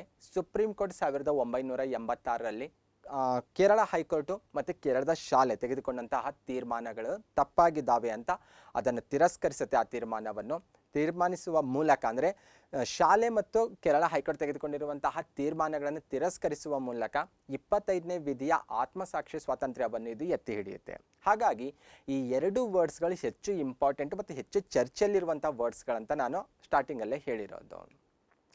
ಓಕೆ, ಅದರ ಜೊತೆಗೆ 25ನೇ ವಿಧಿಯಲ್ಲಿ ಒಂದು ವಿವರಣೆಯನ್ನು ನಾವು ಕಾಣ್ಬೋದು. ಸಿಖ್ಖರು ತಮ್ಮ ಧಾರ್ಮಿಕ ಕಿರುಪಾನ್ಗಳನ್ನು ಧರಿಸ್ಬೋದು, ಅದನ್ನು ತಮ್ಮ ಜೊತೆ ತೆಗೆದುಕೊಂಡು ಹೋಗ್ಬೋದು ಅನ್ನುವಂಥ ವಿವರಣೆ ಕೂಡ ಆರ್ಟಿಕಲ್ 25ನಲ್ಲಿರೋದನ್ನು ನಾವು ಕಾಣ್ತೇವೆ. ಅಂದರೆ ಸಿಖ್ ಧರ್ಮೀಯರು ತಮ್ಮ ಜೊತೆ ಕಿರುಪಾನ್ಸ್ಗಳನ್ನು ಸದಾ ಇಟ್ಕೊಂಡಿರ್ತಾರೆ. ಇದು 25ನೇ ವಿಧಿಯಲ್ಲಿ ಇದಕ್ಕೆ ರಿಲೇಟೆಡ್ ಆಗಿ ವಿವರಣೆಯನ್ನು ಕೂಡ ನೋಡ್ತೇವೆ. ಅದಕ್ಕೆ ಅವಕಾಶ ಕಲ್ಪಿಸಿ ಕೊಟ್ಟಿರೋದು ಸಹ ನಮಗೆ ಗೊತ್ತಿರಬೇಕು. ಸಾಕಷ್ಟು ಎಕ್ಸಾಮಲ್ಲಿ ಕೇಳಿದ್ದಾರೆ. ಸಿಖ್ಖರಿಗೆ ಧಾರ್ಮಿಕ ಕಿರ್ಪಾನ್ ಅಥವಾ ಕಿರ್ಪಾನನ್ನು ತೆಗೆದುಕೊಂಡು ಹೋಗಲು ಅವಕಾಶ ಮಾಡಿಕೊಟ್ಟಂತಹ ಹಕ್ಕು ಯಾವುದಂತ ಕೇಳಿದ್ರೆ ಧಾರ್ಮಿಕ ಸ್ವಾತಂತ್ರ್ಯದ ಹಕ್ಕಂತ ಹೇಳ್ಬೋದು, ಅದರಲ್ಲೇನೂ ಡೌಟ್ ಬರಲ್ಲ. ಆದರೆ ಆರ್ಟಿಕಲ್ಸ್ ಕೇಳ್ಬೋದು 25, 26, 27, 28 ಅಂತ. ಆರ್ಟಿಕಲ್ 25ನಲ್ಲಿ ಇದಕ್ಕೆ ರಿಲೇಟೆಡ್ ಆಗಿರುವಂಥ ವಿವರಣೆಯನ್ನು ಕೂಡ ನಾವು ನೋಡ್ಬೋದಾಗಿದೆ. ನೆಕ್ಸ್ಟ್ 25 ಕ್ಲಾಸ್ 1ಗೆ ಹೋಗೋಣ. ಆರ್ಟಿಕಲ್ 25ನಲ್ಲಿ ನಾವು ಎಲ್ಲ ಚರ್ಚೆ ಮಾಡಿದ್ದೇವೆ. ಪ್ರತಿಯೊಬ್ಬ ವ್ಯಕ್ತಿಗೂ ತನ್ನ ಆತ್ಮಸಾಕ್ಷಿಗೆ ಸರಿ ಅನಿಸುವಂಥ ಧರ್ಮವನ್ನು ಆತ ಫಾಲೋ ಮಾಡ್ಬೋದು, ಅಬಾಧಿತವಾಗಿ ಧರ್ಮವನ್ನು ಅವಲಂಬಿಸ್ಬೋದು, ಆಚರಿಸ್ಬೋದು ಮತ್ತು ಪ್ರಚಾರ ಕೂಡ ಮಾಡ್ಬೋದು ಅಂತ. ಓಕೆ, ಇವೆಲ್ಲವನ್ನು ಮಾಡುವಂಥ ಸಂದರ್ಭದಲ್ಲಿ ಪ್ರತಿಯೊಬ್ಬ ವ್ಯಕ್ತಿಗೂ ಈ ಹಕ್ಕನ್ನು ನೀಡಲಾಗಿದೆ ಅಂತ ಡಿಸ್ಕಷನ್ ಮಾಡಿದ್ದೇವೆ ನಾವು. ಆದರೆ ಈ ಹಕ್ಕನ್ನು ಅನುಭವಿಸುವಂಥ ಸಂದರ್ಭದಲ್ಲಿ ಅಥವಾ ಈ ಹಕ್ಕನ್ನು ಬಳಕೆ ಮಾಡಿಕೊಳ್ಳುವಂಥ ಸಂದರ್ಭದಲ್ಲಿ ಪ್ರತಿಯೊಬ್ಬ ವ್ಯಕ್ತಿ ಸಾರ್ವಜನಿಕ ಸುವ್ಯವಸ್ಥೆಗೆ ಧಕ್ಕೆ ಬಾರದಂತೆ ನೋಡ್ಕೊಳ್ಬೇಕು, ನೈತಿಕತೆ ಮತ್ತು ಆರೋಗ್ಯಕ್ಕೆ ಧಕ್ಕೆ ಬಾರದಂತೆ ನೋಡ್ಕೊಳ್ಬೇಕು. ಅದರ ಜೊತೆಗೆ ಭಾರತ ಸಂವಿಧಾನದ 3ನೇ ಭಾಗದಲ್ಲಿ ಹೇಳಿರುವಂತಹ ಇನ್ನಿತರ ಆರ್ಟಿಕಲ್ಸಲ್ಲಿ ಏನೆಲ್ಲ ವಿಚಾರಗಳು ಹೇಳಲಾಗಿದೆ ಅಲ್ವಾ, ಆ ವಿಚಾರಗಳಿಗೆ ಧಕ್ಕೆ ಆಗದಂತೆ ಆರ್ಟಿಕಲ್ 25ಅಲ್ಲಿ ಹೇಳಿರುವಂಥ ವಿಚಾರಗಳನ್ನು, ಹಕ್ಕುಗಳನ್ನು, ಅಧಿಕಾರಗಳನ್ನು ಬಳಸ್ಕೊಳ್ಬೇಕು ಅನ್ನುವಂಥ ವಿಚಾರ ಇಲ್ಲಿ ಅಡಕವಾಗಿರೋದು ಕಂಡುಬರುತ್ತೆ. ಅಂದರೆ ಆರ್ಟಿಕಲ್ 25ನಲ್ಲಿ ನಾವು ಇಲ್ಲಿವರೆಗೂ ಏನೆಲ್ಲ ಡಿಸ್ಕಷನ್ ಮಾಡಿದೇವಲ್ವಾ, ಆ ಎಲ್ಲ ಅಧಿಕಾರವನ್ನು ಬಳಸ್ಕೊಳ್ಳುವಂಥ ಸಂದರ್ಭದಲ್ಲಿ ಸಾರ್ವಜನಿಕ ಸುವ್ಯವಸ್ಥೆಗೆ ನಾವು ಗಮನ ಕೊಡಬೇಕು, ನೈತಿಕತೆಗೆ ಆದ್ಯತೆ ನೀಡಬೇಕು, ಆರೋಗ್ಯಕ್ಕೆ ಆದ್ಯತೆ ನೀಡಬೇಕು. ಅದರ ಜೊತೆಗೆ 3ನೇ ಭಾಗ ಮೂಲಭೂತ ಹಕ್ಕುಗಳಿಗೆ ರಿಲೇಟೆಡ್ ಆಗಿರುವಂಥ ಆರ್ಟಿಕಲ್ಸ್ಗಳೇನಿದ್ದಾವಲ್ವ, ಈ ಆರ್ಟಿಕಲ್ಸ್ನಲ್ಲಿ ಹೇಳಿರುವಂತಹ ವಿಚಾರಗಳಿಗೆ ಧಕ್ಕೆ ಆಗದಂತೆ ನಾವು ಇವನ್ನು ಬಳಸ್ಕೊಳ್ಳಿಕ್ಕೆ 25 ಕ್ಲಾಸ್ 1 ಒಂದು ಕಂಡೀಷನ್ ವಿಧಿಸಿರೋದು ಕಂಡುಬರುತ್ತೆ. ಓಕೆ, ಇದನ್ನು ಉದಾಹರಣೆ ಮೂಲಕ ತಿಳಿದುಕೊಳ್ಳೋಣ. ಸ್ವಲ್ಪ ಕಂಟೆಂಟ್ ಅರ್ಥ ಆಗೋದು ಕಷ್ಟ ಅನ್ನಿಸ್ತಾ ಇದೆ. ಓಕೆ, ಹಾಗಾಗಿ ಉದಾಹರಣೆ ಮೂಲಕ ನೋಡೋಣ. ಒಂದು ಉದಾಹರಣೆ ಕೊಡ್ಬೋದು ನಾನು. ಫಾರ್ ಎಕ್ಸಾಂಪಲ್, ದೇವದಾಸಿ ಪದ್ಧತಿ ಇದೆ. 23 ಕ್ಲಾಸ್ 1ರಲ್ಲಿ ನಿಷೇಧ ಮಾಡಲಾಗಿದೆ, ಕಾಯ್ದೆ ಕೂಡ ಜಾರಿಗೆ ತರಲಾಗಿದೆ. ದೇವದಾಸಿ ಪದ್ಧತಿ ನಮ್ಮ ಧರ್ಮದ ಆಚರಣೆ, ಅದನ್ನು ಕಡ್ಡಾಯವಾಗಿ ಆಚರಣೆ ಮಾಡಲೇಬೇಕು ಅನ್ನೋಂಥ ತೀರ್ಮಾನಕ್ಕೆ ಬಂದರೆ 25 ಏನಾಗಿದೆ, ಅದು ಉಲ್ಲಂಘನೆ ಆಗುತ್ತೆ. ಯಾವ ರೀತಿ ಉಲ್ಲಂಘನೆ ಆಗುತ್ತೆ ಅಂದರೆ 25 ಕ್ಲಾಸ್ 1 ಏನು ಹೇಳುತ್ತೆ ಅಂದರೆ, ಈ ಭಾಗ ಅಂದರೆ ಭಾರತ ಸಂವಿಧಾನದ 3ನೇ ಭಾಗದಲ್ಲಿ ಹೇಳಿರುವಂತಹ ಇನ್ನಿತರೆ ಆರ್ಟಿಕಲ್ಸ್ನಲ್ಲಿ ಹೇಳಿರುವಂತಹ ಅಂಶಗಳಿಗೆ, ವಿಚಾರಗಳಿಗೆ ಧಕ್ಕೆ ಆಗದಂತೆ ಬಳಸ್ಕೊಳ್ಬೇಕು. ನಾವೇನಾದರೂ ದೇವದಾಸಿ ಪದ್ಧತಿಯನ್ನು ಬಳಕೆ ಮಾಡಿದ್ರೆ 23 ಕ್ಲಾಸ್ 1ನ ಉಲ್ಲಂಘನೆ ಆಗುತ್ತೆ. ಹಾಗಾಗಿ ಅದನ್ನು ನಾವು ಬಳಕೆ ಮಾಡ್ಕೋ ಹಾಗಿಲ್ಲ ಅನ್ನುವಂಥ ವಿಚಾರ ನಿಮಗೆ ತಿಳಿದಿರಬೇಕು. ಬಾಲ್ಯ ವಿವಾಹ ಆಗಿರ್ಬೋದು, ಯಾವುದೇ ಆಗಿರ್ಬೋದು, ಧಾರ್ಮಿಕ ಆಚರಣೆಗಳನ್ನು ಆಚರಿಸುವಂಥ ಸಂದರ್ಭದಲ್ಲಿ ನಾವು ಅತ್ಯಂತ ಪ್ರಮುಖವಾಗಿ ಸಾರ್ವಜನಿಕ ಸುವ್ಯವಸ್ಥೆ, ನೈತಿಕತೆ, ಆರೋಗ್ಯಕ್ಕೆ ಧಕ್ಕೆ ಆಗದಂತೆ ನೋಡ್ಕೊಳ್ಬೇಕು. ಅದರ ಜೊತೆಗೆ ಭಾರತ ಸಂವಿಧಾನದ 3ನೇ ಭಾಗದಲ್ಲಿ ಹೇಳಿರುವಂಥ ಇನ್ನಿತರ ವಿಚಾರಗಳಿಗೂ ಕೂಡ ಧಕ್ಕೆ ಆಗದಂತೆ ಗಮನ ಹರಿಸಬೇಕು ಅನ್ನೋ ಈ ಒಂದು ಕಂಡೀಷನ್ 25 ಕ್ಲಾಸ್ 1ನಲ್ಲಿ ಇರೋದು ಕಂಡುಬರುತ್ತೆ. ನೆಕ್ಸ್ಟ್ ಆರ್ಟಿಕಲ್ 26ಗೆ ಹೋಗೋಣ. ಆರ್ಟಿಕಲ್ 26 ಧಾರ್ಮಿಕ ವ್ಯವಹಾರಗಳನ್ನು ನಿರ್ವಹಿಸಲು ಕೆಲವೊಂದು ಸ್ವಾತಂತ್ರ್ಯಗಳನ್ನು ಮೂಲಭೂತ ಹಕ್ಕಾಗಿ ನೀಡಿರೋದು ಕಂಡುಬರುತ್ತೆ. ಓಕೆ, ಇದರಲ್ಲಿರುವಂತಹ ವಿಚಾರಗಳನ್ನು ಅಥವಾ ಇದರಲ್ಲಿರುವಂತಹ ಅವಕಾಶ, ಹಕ್ಕುಗಳನ್ನು ನಾವು ಬಳಕೆ ಮಾಡಿಕೊಳ್ಳುವಂಥ ಸಮಯದಲ್ಲಿಯೂ ಕೂಡ ಕಂಡೀಷನ್ ಇದೆ. ಸಾರ್ವಜನಿಕ ಸುವ್ಯವಸ್ಥೆಗೆ ಧಕ್ಕೆ ತರಬಾರ್ದು, ನೈತಿಕತೆಗೆ ಧಕ್ಕೆ ತರಬಾರ್ದು, ಆರೋಗ್ಯಕ್ಕೆ ಧಕ್ಕೆ ತರಬಾರ್ದು. ಓಕೆ, ಅಂದರೆ ಇಂತಹ ಕಂಡೀಷನ್ಸ್ಗಳಿಗೆ ಒಳಪಟ್ಟು ಆರ್ಟಿಕಲ್ 26ನಲ್ಲಿರುವಂತಹ ಹಕ್ಕನ್ನು, ಅಧಿಕಾರವನ್ನು ಪ್ರತಿಯೊಬ್ಬ ವ್ಯಕ್ತಿ ಕೂಡ ಬಳಸ್ಕೊಳ್ಬೋದು ಅನ್ನುವಂಥ ವಿಚಾರ ಕೂಡ ನಮಗೆ ಬೇಸಿಕ್ ಆಗಿ ತಿಳಿದಿರಬೇಕು. ಓಕೆ, 26ನಲ್ಲಿ ಬಂದಾಗ ಮೊದಲನೇ ವಿಚಾರ ಇರೋದು ಧರ್ಮಾರ್ಥ ಉದ್ದೇಶಕ್ಕಾಗಿ ಧಾರ್ಮಿಕ ಸಂಸ್ಥೆಗಳನ್ನು ಸ್ಥಾಪಿಸ್ಬೋದು ಮತ್ತು ನಿರ್ವಹಿಸ್ಬೋದು. ಇಂತಹ ಒಂದು ಹಕ್ಕು ಪ್ರತಿಯೊಂದು ಧರ್ಮದ ಜನರಿಗೂ ಕೂಡ 26ನಲ್ಲಿ ನೀಡಿರೋದು ಕಂಡುಬರುತ್ತೆ. ಆದರೆ ಗೊತ್ತಿರಲಿ, ಪ್ರೀವಿಯಸ್ ಸ್ಲೈಡಲ್ಲಿರುವಂಥ ಕಂಡೀಷನ್ಸ್ ಗೊತ್ತಿರಬೇಕು. ಸಾರ್ವಜನಿಕ ಸುವ್ಯವಸ್ಥೆ, ನೈತಿಕತೆ, ಆರೋಗ್ಯ ಇವುಗಳಿಗೆ ಒಳಪಟ್ಟು ನಾವು ಈ ಅಧಿಕಾರ ಅಥವಾ ಈ ಹಕ್ಕನ್ನು ಬಳಕೆ ಮಾಡಿಕೊಳ್ಬೇಕು ಅನ್ನುವಂಥ ಕಂಡೀಷನ್ಸ್ ಕೂಡ ನಿಮಗೆ ತಿಳಿದಿರಬೇಕು. ಓಕೆ 26B ಅಲ್ಲಿ ನೋಡೋದಾದರೆ ಧರ್ಮಕ್ಕೆ ಸಂಬಂಧಿಸಿದ ವಿಷಯಗಳಲ್ಲಿ ತಮ್ಮದೇ ಆದ ವ್ಯವಹಾರಗಳನ್ನು ನಿರ್ವಹಿಸುವ ಹಕ್ಕು ಪ್ರತಿಯೊಬ್ಬರಿಗೂ ಇದೆ ಅನ್ನುವಂಥ ವಿಚಾರ ಇದು ಸ್ಪಷ್ಟಪಡಿಸುತ್ತೆ. ಓಕೆ, ಇದರಲ್ಲಿ ಒಟ್ಟು 4 ಅಂಶಗಳಿದ್ದಾವೆ. ಅದರಲ್ಲಿ ಫಸ್ಟ್ 2 ಅಂಶಗಳು ಮೊದಲು ಕ್ಲಿಯರ್ ಮಾಡ್ಕೊಳ್ಳೋಣ. ಧಾರ್ಮಿಕ ಸಂಸ್ಥೆಗಳನ್ನು ಸ್ಥಾಪಿಸ್ಬೋದು, ಟ್ರಸ್ಟ್ಗಳನ್ನು ಸ್ಥಾಪಿಸ್ಬೋದು ಅನ್ನುವಂತಹ ವಿಚಾರ ಮೊದಲನೇ ಅಂಶದಲ್ಲಿ ಅಡಕವಾಗಿದೆ. ಎರಡನೇ ಅಂಶದಲ್ಲಿ ಧರ್ಮಕ್ಕೆ ಸಂಬಂಧಿಸಿದ ವಿಷಯಗಳಲ್ಲಿ ತಮ್ಮದೇ ಆದಂಥ ವ್ಯವಹಾರಗಳನ್ನು ನಿರ್ವಹಿಸುವಂತಹ ಹಕ್ಕು ಪ್ರತಿಯೊಂದು ಧರ್ಮದ ಜನರಿಗೂ ಕೂಡ ಅವೈಲೇಬಲ್ ಇದೆ ಅಥವಾ ಅಂತಹ ಒಂದು ಹಕ್ಕು ಇದೆ ಅನ್ನುವಂಥ ವಿಚಾರ ಇದು ಸ್ಪಷ್ಟಪಡಿಸುತ್ತೆ. ಓಕೆ, ಇಲ್ಲಿ ಬಂದಾಗ ಒಂದು ಕೋರ್ಟಲ್ಲಿ ಪ್ರಶ್ನೆ ಆಗಿರುವಂಥ ಒಂದು ಧಾರ್ಮಿಕ ಆಚರಣೆಯನ್ನು ನಾನು ನಿಮಗೆ ಉದಾಹರಣೆ ಕೊಡ್ತೀನಿ. ನೀವು ಇನ್ನಿತರೆ ಧಾರ್ಮಿಕ ಆಚರಣೆಗಳೇನಾದರೂ ಕೋರ್ಟಲ್ಲಿ ಪ್ರಶ್ನೆ ಆಗಿದ್ರೆ ಅಥವಾ ಯಾವುದಾದ್ರೂ ಪ್ರಕರಣ ದಾಖಲಾಗಿದ್ರೆ ಅವನ್ನು ನೀವು ಇದಕ್ಕೆ ಉದಾಹರಣೆಯಾಗಿ ನೀವು ಬಳಸ್ಕೋಬೋದಾಗಿದೆ. ಓಕೆ, ಏನಂದರೆ ರಾಜಸ್ಥಾನ್ ಕೋರ್ಟಲ್ಲಿ ಪ್ರಶ್ನೆ ಆಗೋದು ಏನು, ಸಲ್ಲೇಖನ ವ್ರತವನ್ನು ಕೈ ಬಿಡಬೇಕು ಅನ್ನುವಂತಹ ಒಂದು ಸಾರ್ವಜನಿಕ ಹಿತಾಸಕ್ತಿ ಅರ್ಜಿ ಸಲ್ಲಿಕೆ ಆಗುತ್ತೆ. ಸಲ್ಲೇಖನ ವ್ರತಕ್ಕೆ ಸಂತಾರ ಅಂತ ಕೂಡ ಕರೀತಾರೆ ಅನ್ನೋದು ಕೂಡ ನಿಮಗೆ ಕ್ಲಿಯರ್ ಆಗಿರಬೇಕು. ರಾಜಸ್ಥಾನ್ ಕೋರ್ಟಲ್ಲಿ ಒಬ್ಬ ವ್ಯಕ್ತಿ ಅಥವಾ ಒಬ್ಬ ಲಾಯರು ಮಿಸ್ಟರ್ ನಿಖಿಲ್ ಸೋನಿ ಅನ್ನೋರು ಪಬ್ಲಿಕ್ ಇಂಟ್ರೆಸ್ಟ್ ಲಿಟಿಗೇಷನ್ ಅನ್ನು ಸಲ್ಲಿಸ್ತಾರೆ 2006ರಲ್ಲಿ. ಅವ್ರ ವಾದ ಏನಾಗಿತ್ತು ಅಂದರೆ, ಸಲ್ಲೇಖನ ವ್ರತ ಏನು ಜೈನ ಧರ್ಮದಲ್ಲಿ ಫಾಲೋ ಮಾಡ್ತಾರಲ್ವ, ಈ ಸಲ್ಲೇಖನ ವ್ರತದಿಂದ ಆರ್ಟಿಕಲ್ 21 ನೀಡಿರುವಂಥ ಜೀವಿಸುವ ಹಕ್ಕಿಗೆ ಧಕ್ಕೆ ಬರುತ್ತೆ ಅನ್ನುವಂಥ ವಿಚಾರ ಇದು ಅವರು ಹೇಳ್ತಾರೆ. ಅದರ ಜೊತೆಗೆ ಇನ್ನಿತರೆ ವಿಚಾರಗಳನ್ನು ಕೂಡ ಹೇಳ್ತಾರೆ. ಅದರಲ್ಲಿ ಒಂದು ಇಂಪಾರ್ಟೆಂಟಾಗಿ ನಾವು ಈ ಆರ್ಟಿಕಲ್ಗೆ ಪೂರಕವಾಗಿ ಬಳಸ್ಕೊಂಡಿರೋದು ಏನೆಂದರೆ, ಆರ್ಟಿಕಲ್ 25 ಆಗಿರ್ಬೋದು, 26 ಆಗಿರ್ಬೋದು, ಅದರಲ್ಲಿ ಕಂಡೀಷನ್ಸ್ ಇತ್ತು. ಧಾರ್ಮಿಕ ಸ್ವಾತಂತ್ರ್ಯದ ಹಕ್ಕು 25-26 ಕೊಟ್ಟಿರುವಂತಹ ಅಧಿಕಾರವನ್ನು ಬಳಸ್ಕೊಳ್ಳುವಂಥ ಸಂದರ್ಭದಲ್ಲಿ ಸಾರ್ವಜನಿಕ ಸುವ್ಯವಸ್ಥೆಗೆ, ನೈತಿಕತೆಗೆ ಮತ್ತು ಆರೋಗ್ಯಕ್ಕೆ ಒಳಪಟ್ಟು ಅಥವಾ ಆರೋಗ್ಯಕ್ಕೆ ಧಕ್ಕೆ ಬಾರದ ರೀತಿಯಲ್ಲಿ ನಾವು ಧಾರ್ಮಿಕ ಸ್ವಾತಂತ್ರ್ಯದ ಹಕ್ಕನ್ನು ಬಳಕೆ ಮಾಡಿಕೊಳ್ಬೇಕು ಅಂತ. ಆದರೆ ಇದರಿಂದ ಏನು ಕಂಡೀಷನ್ಸ್ ಏನು ವಿಧಿಸಿದಾರಲ್ವ, ಆ ಕಂಡೀಷನ್ಸ್ಗಳಿಗೆ ಧಕ್ಕೆ ಬರುತ್ತೆ. ಹಾಗಾಗಿ ಇದನ್ನು ನಿಷೇಧಿಸಬೇಕು ಅಂತ ಅವರು ರಾಜಸ್ಥಾನ್ ಕೋರ್ಟಲ್ಲಿ ಪ್ರಶ್ನೆ ಮಾಡ್ತಾರೆ. ರಾಜಸ್ಥಾನ್ ಕೋರ್ಟ್ ಕೂಡ ಅವ್ರ ಪರವಾಗಿ ತನ್ನ ಒಪಿನಿಯನನ್ನು ವ್ಯಕ್ತಪಡಿಸುತ್ತೆ. ಆಮೇಲೆ ಇದನ್ನು ಸುಪ್ರೀಂ ಕೋರ್ಟಲ್ಲಿ ಪ್ರಶ್ನೆ ಮಾಡ್ತಾರೆ. ಸುಪ್ರೀಂ ಕೋರ್ಟಲ್ಲಿ ಪ್ರಶ್ನೆ ಮಾಡಿದಾಗ ಜೈನ್ ಕಮ್ಯುನಿಟಿ ಏನು ಆರ್ಗ್ಯುಮೆಂಟ್ ಮಾಡುತ್ತೆ ಅಂತ ನೋಡ್ತಾ ಹೋದರೆ, ಸಲ್ಲೇಖನ ಅಥವಾ ಸಂತಾರ ಏನು ಆಚರಣೆ ಇದೆ ಅಲ್ವಾ, ಇದು ಜೈನ ಧರ್ಮದಲ್ಲಿ ಅನೇಕ ವರ್ಷಗಳಿಂದ ಆಚರಣೆಯಲ್ಲಿರುವಂಥ ಅಥವಾ ರೂಢಿಯಲ್ಲಿರುವಂಥ ಒಂದು ಪದ್ಧತಿಯಾಗಿದೆ. ಅದರ ಜೊತೆಗೆ ಇದು ಸೆಲ್ಫ್ ಪ್ಯೂರಿಫಿಕೇಶನ್ ಅನ್ನೋದು ಅವರ ಅಭಿಮತ, ಅವ್ರ ನಂಬಿಕೆ. ಅದು ಅಂದರೆ ಶುದ್ಧಿ ಅನ್ನುವಂತಹ ಒಂದು ರೀತಿಯಲ್ಲಿ ನಾವು ಈ ಪದ್ಧತಿಯನ್ನು ಬಳಕೆ ಮಾಡ್ಕೊಳ್ತಾ ಇದ್ದೇವೆ. ಮತ್ತು ಇದು ಫೋರ್ಸೇಬಲ್ ಆಗಿರುವಂತಹ ಪದ್ಧತಿ ಅಲ್ಲ, ಮತ್ತು ಜೀವನದ ಆರಂಭದಲ್ಲಿ ಮಧ್ಯದಲ್ಲಿ ಅಂತಲ್ಲ, ಒಬ್ಬ ವ್ಯಕ್ತಿ ತನ್ನ ಜೀವನದಲ್ಲಿ ತಾನು ಸಾಧಿಸಬೇಕಾಗಿರುವಂಥ ಗುರಿ, ಉದ್ದೇಶ, ಆಶಯಗಳನ್ನೆಲ್ಲ ಪೂರೈಸಿದ ನಂತರ ತನ್ನ ಆತ್ಮಶುದ್ಧಿಗಾಗಿ ಇದನ್ನು ಬಳಕೆ ಮಾಡುವಂತಹ ಒಂದು ಆಚರಣೆ ಆಗಿದೆ ಅನ್ನೋದು ಜೈನ್ ಕಮ್ಯುನಿಟಿಯ ಅಭಿಪ್ರಾಯ ಆಗಿತ್ತು.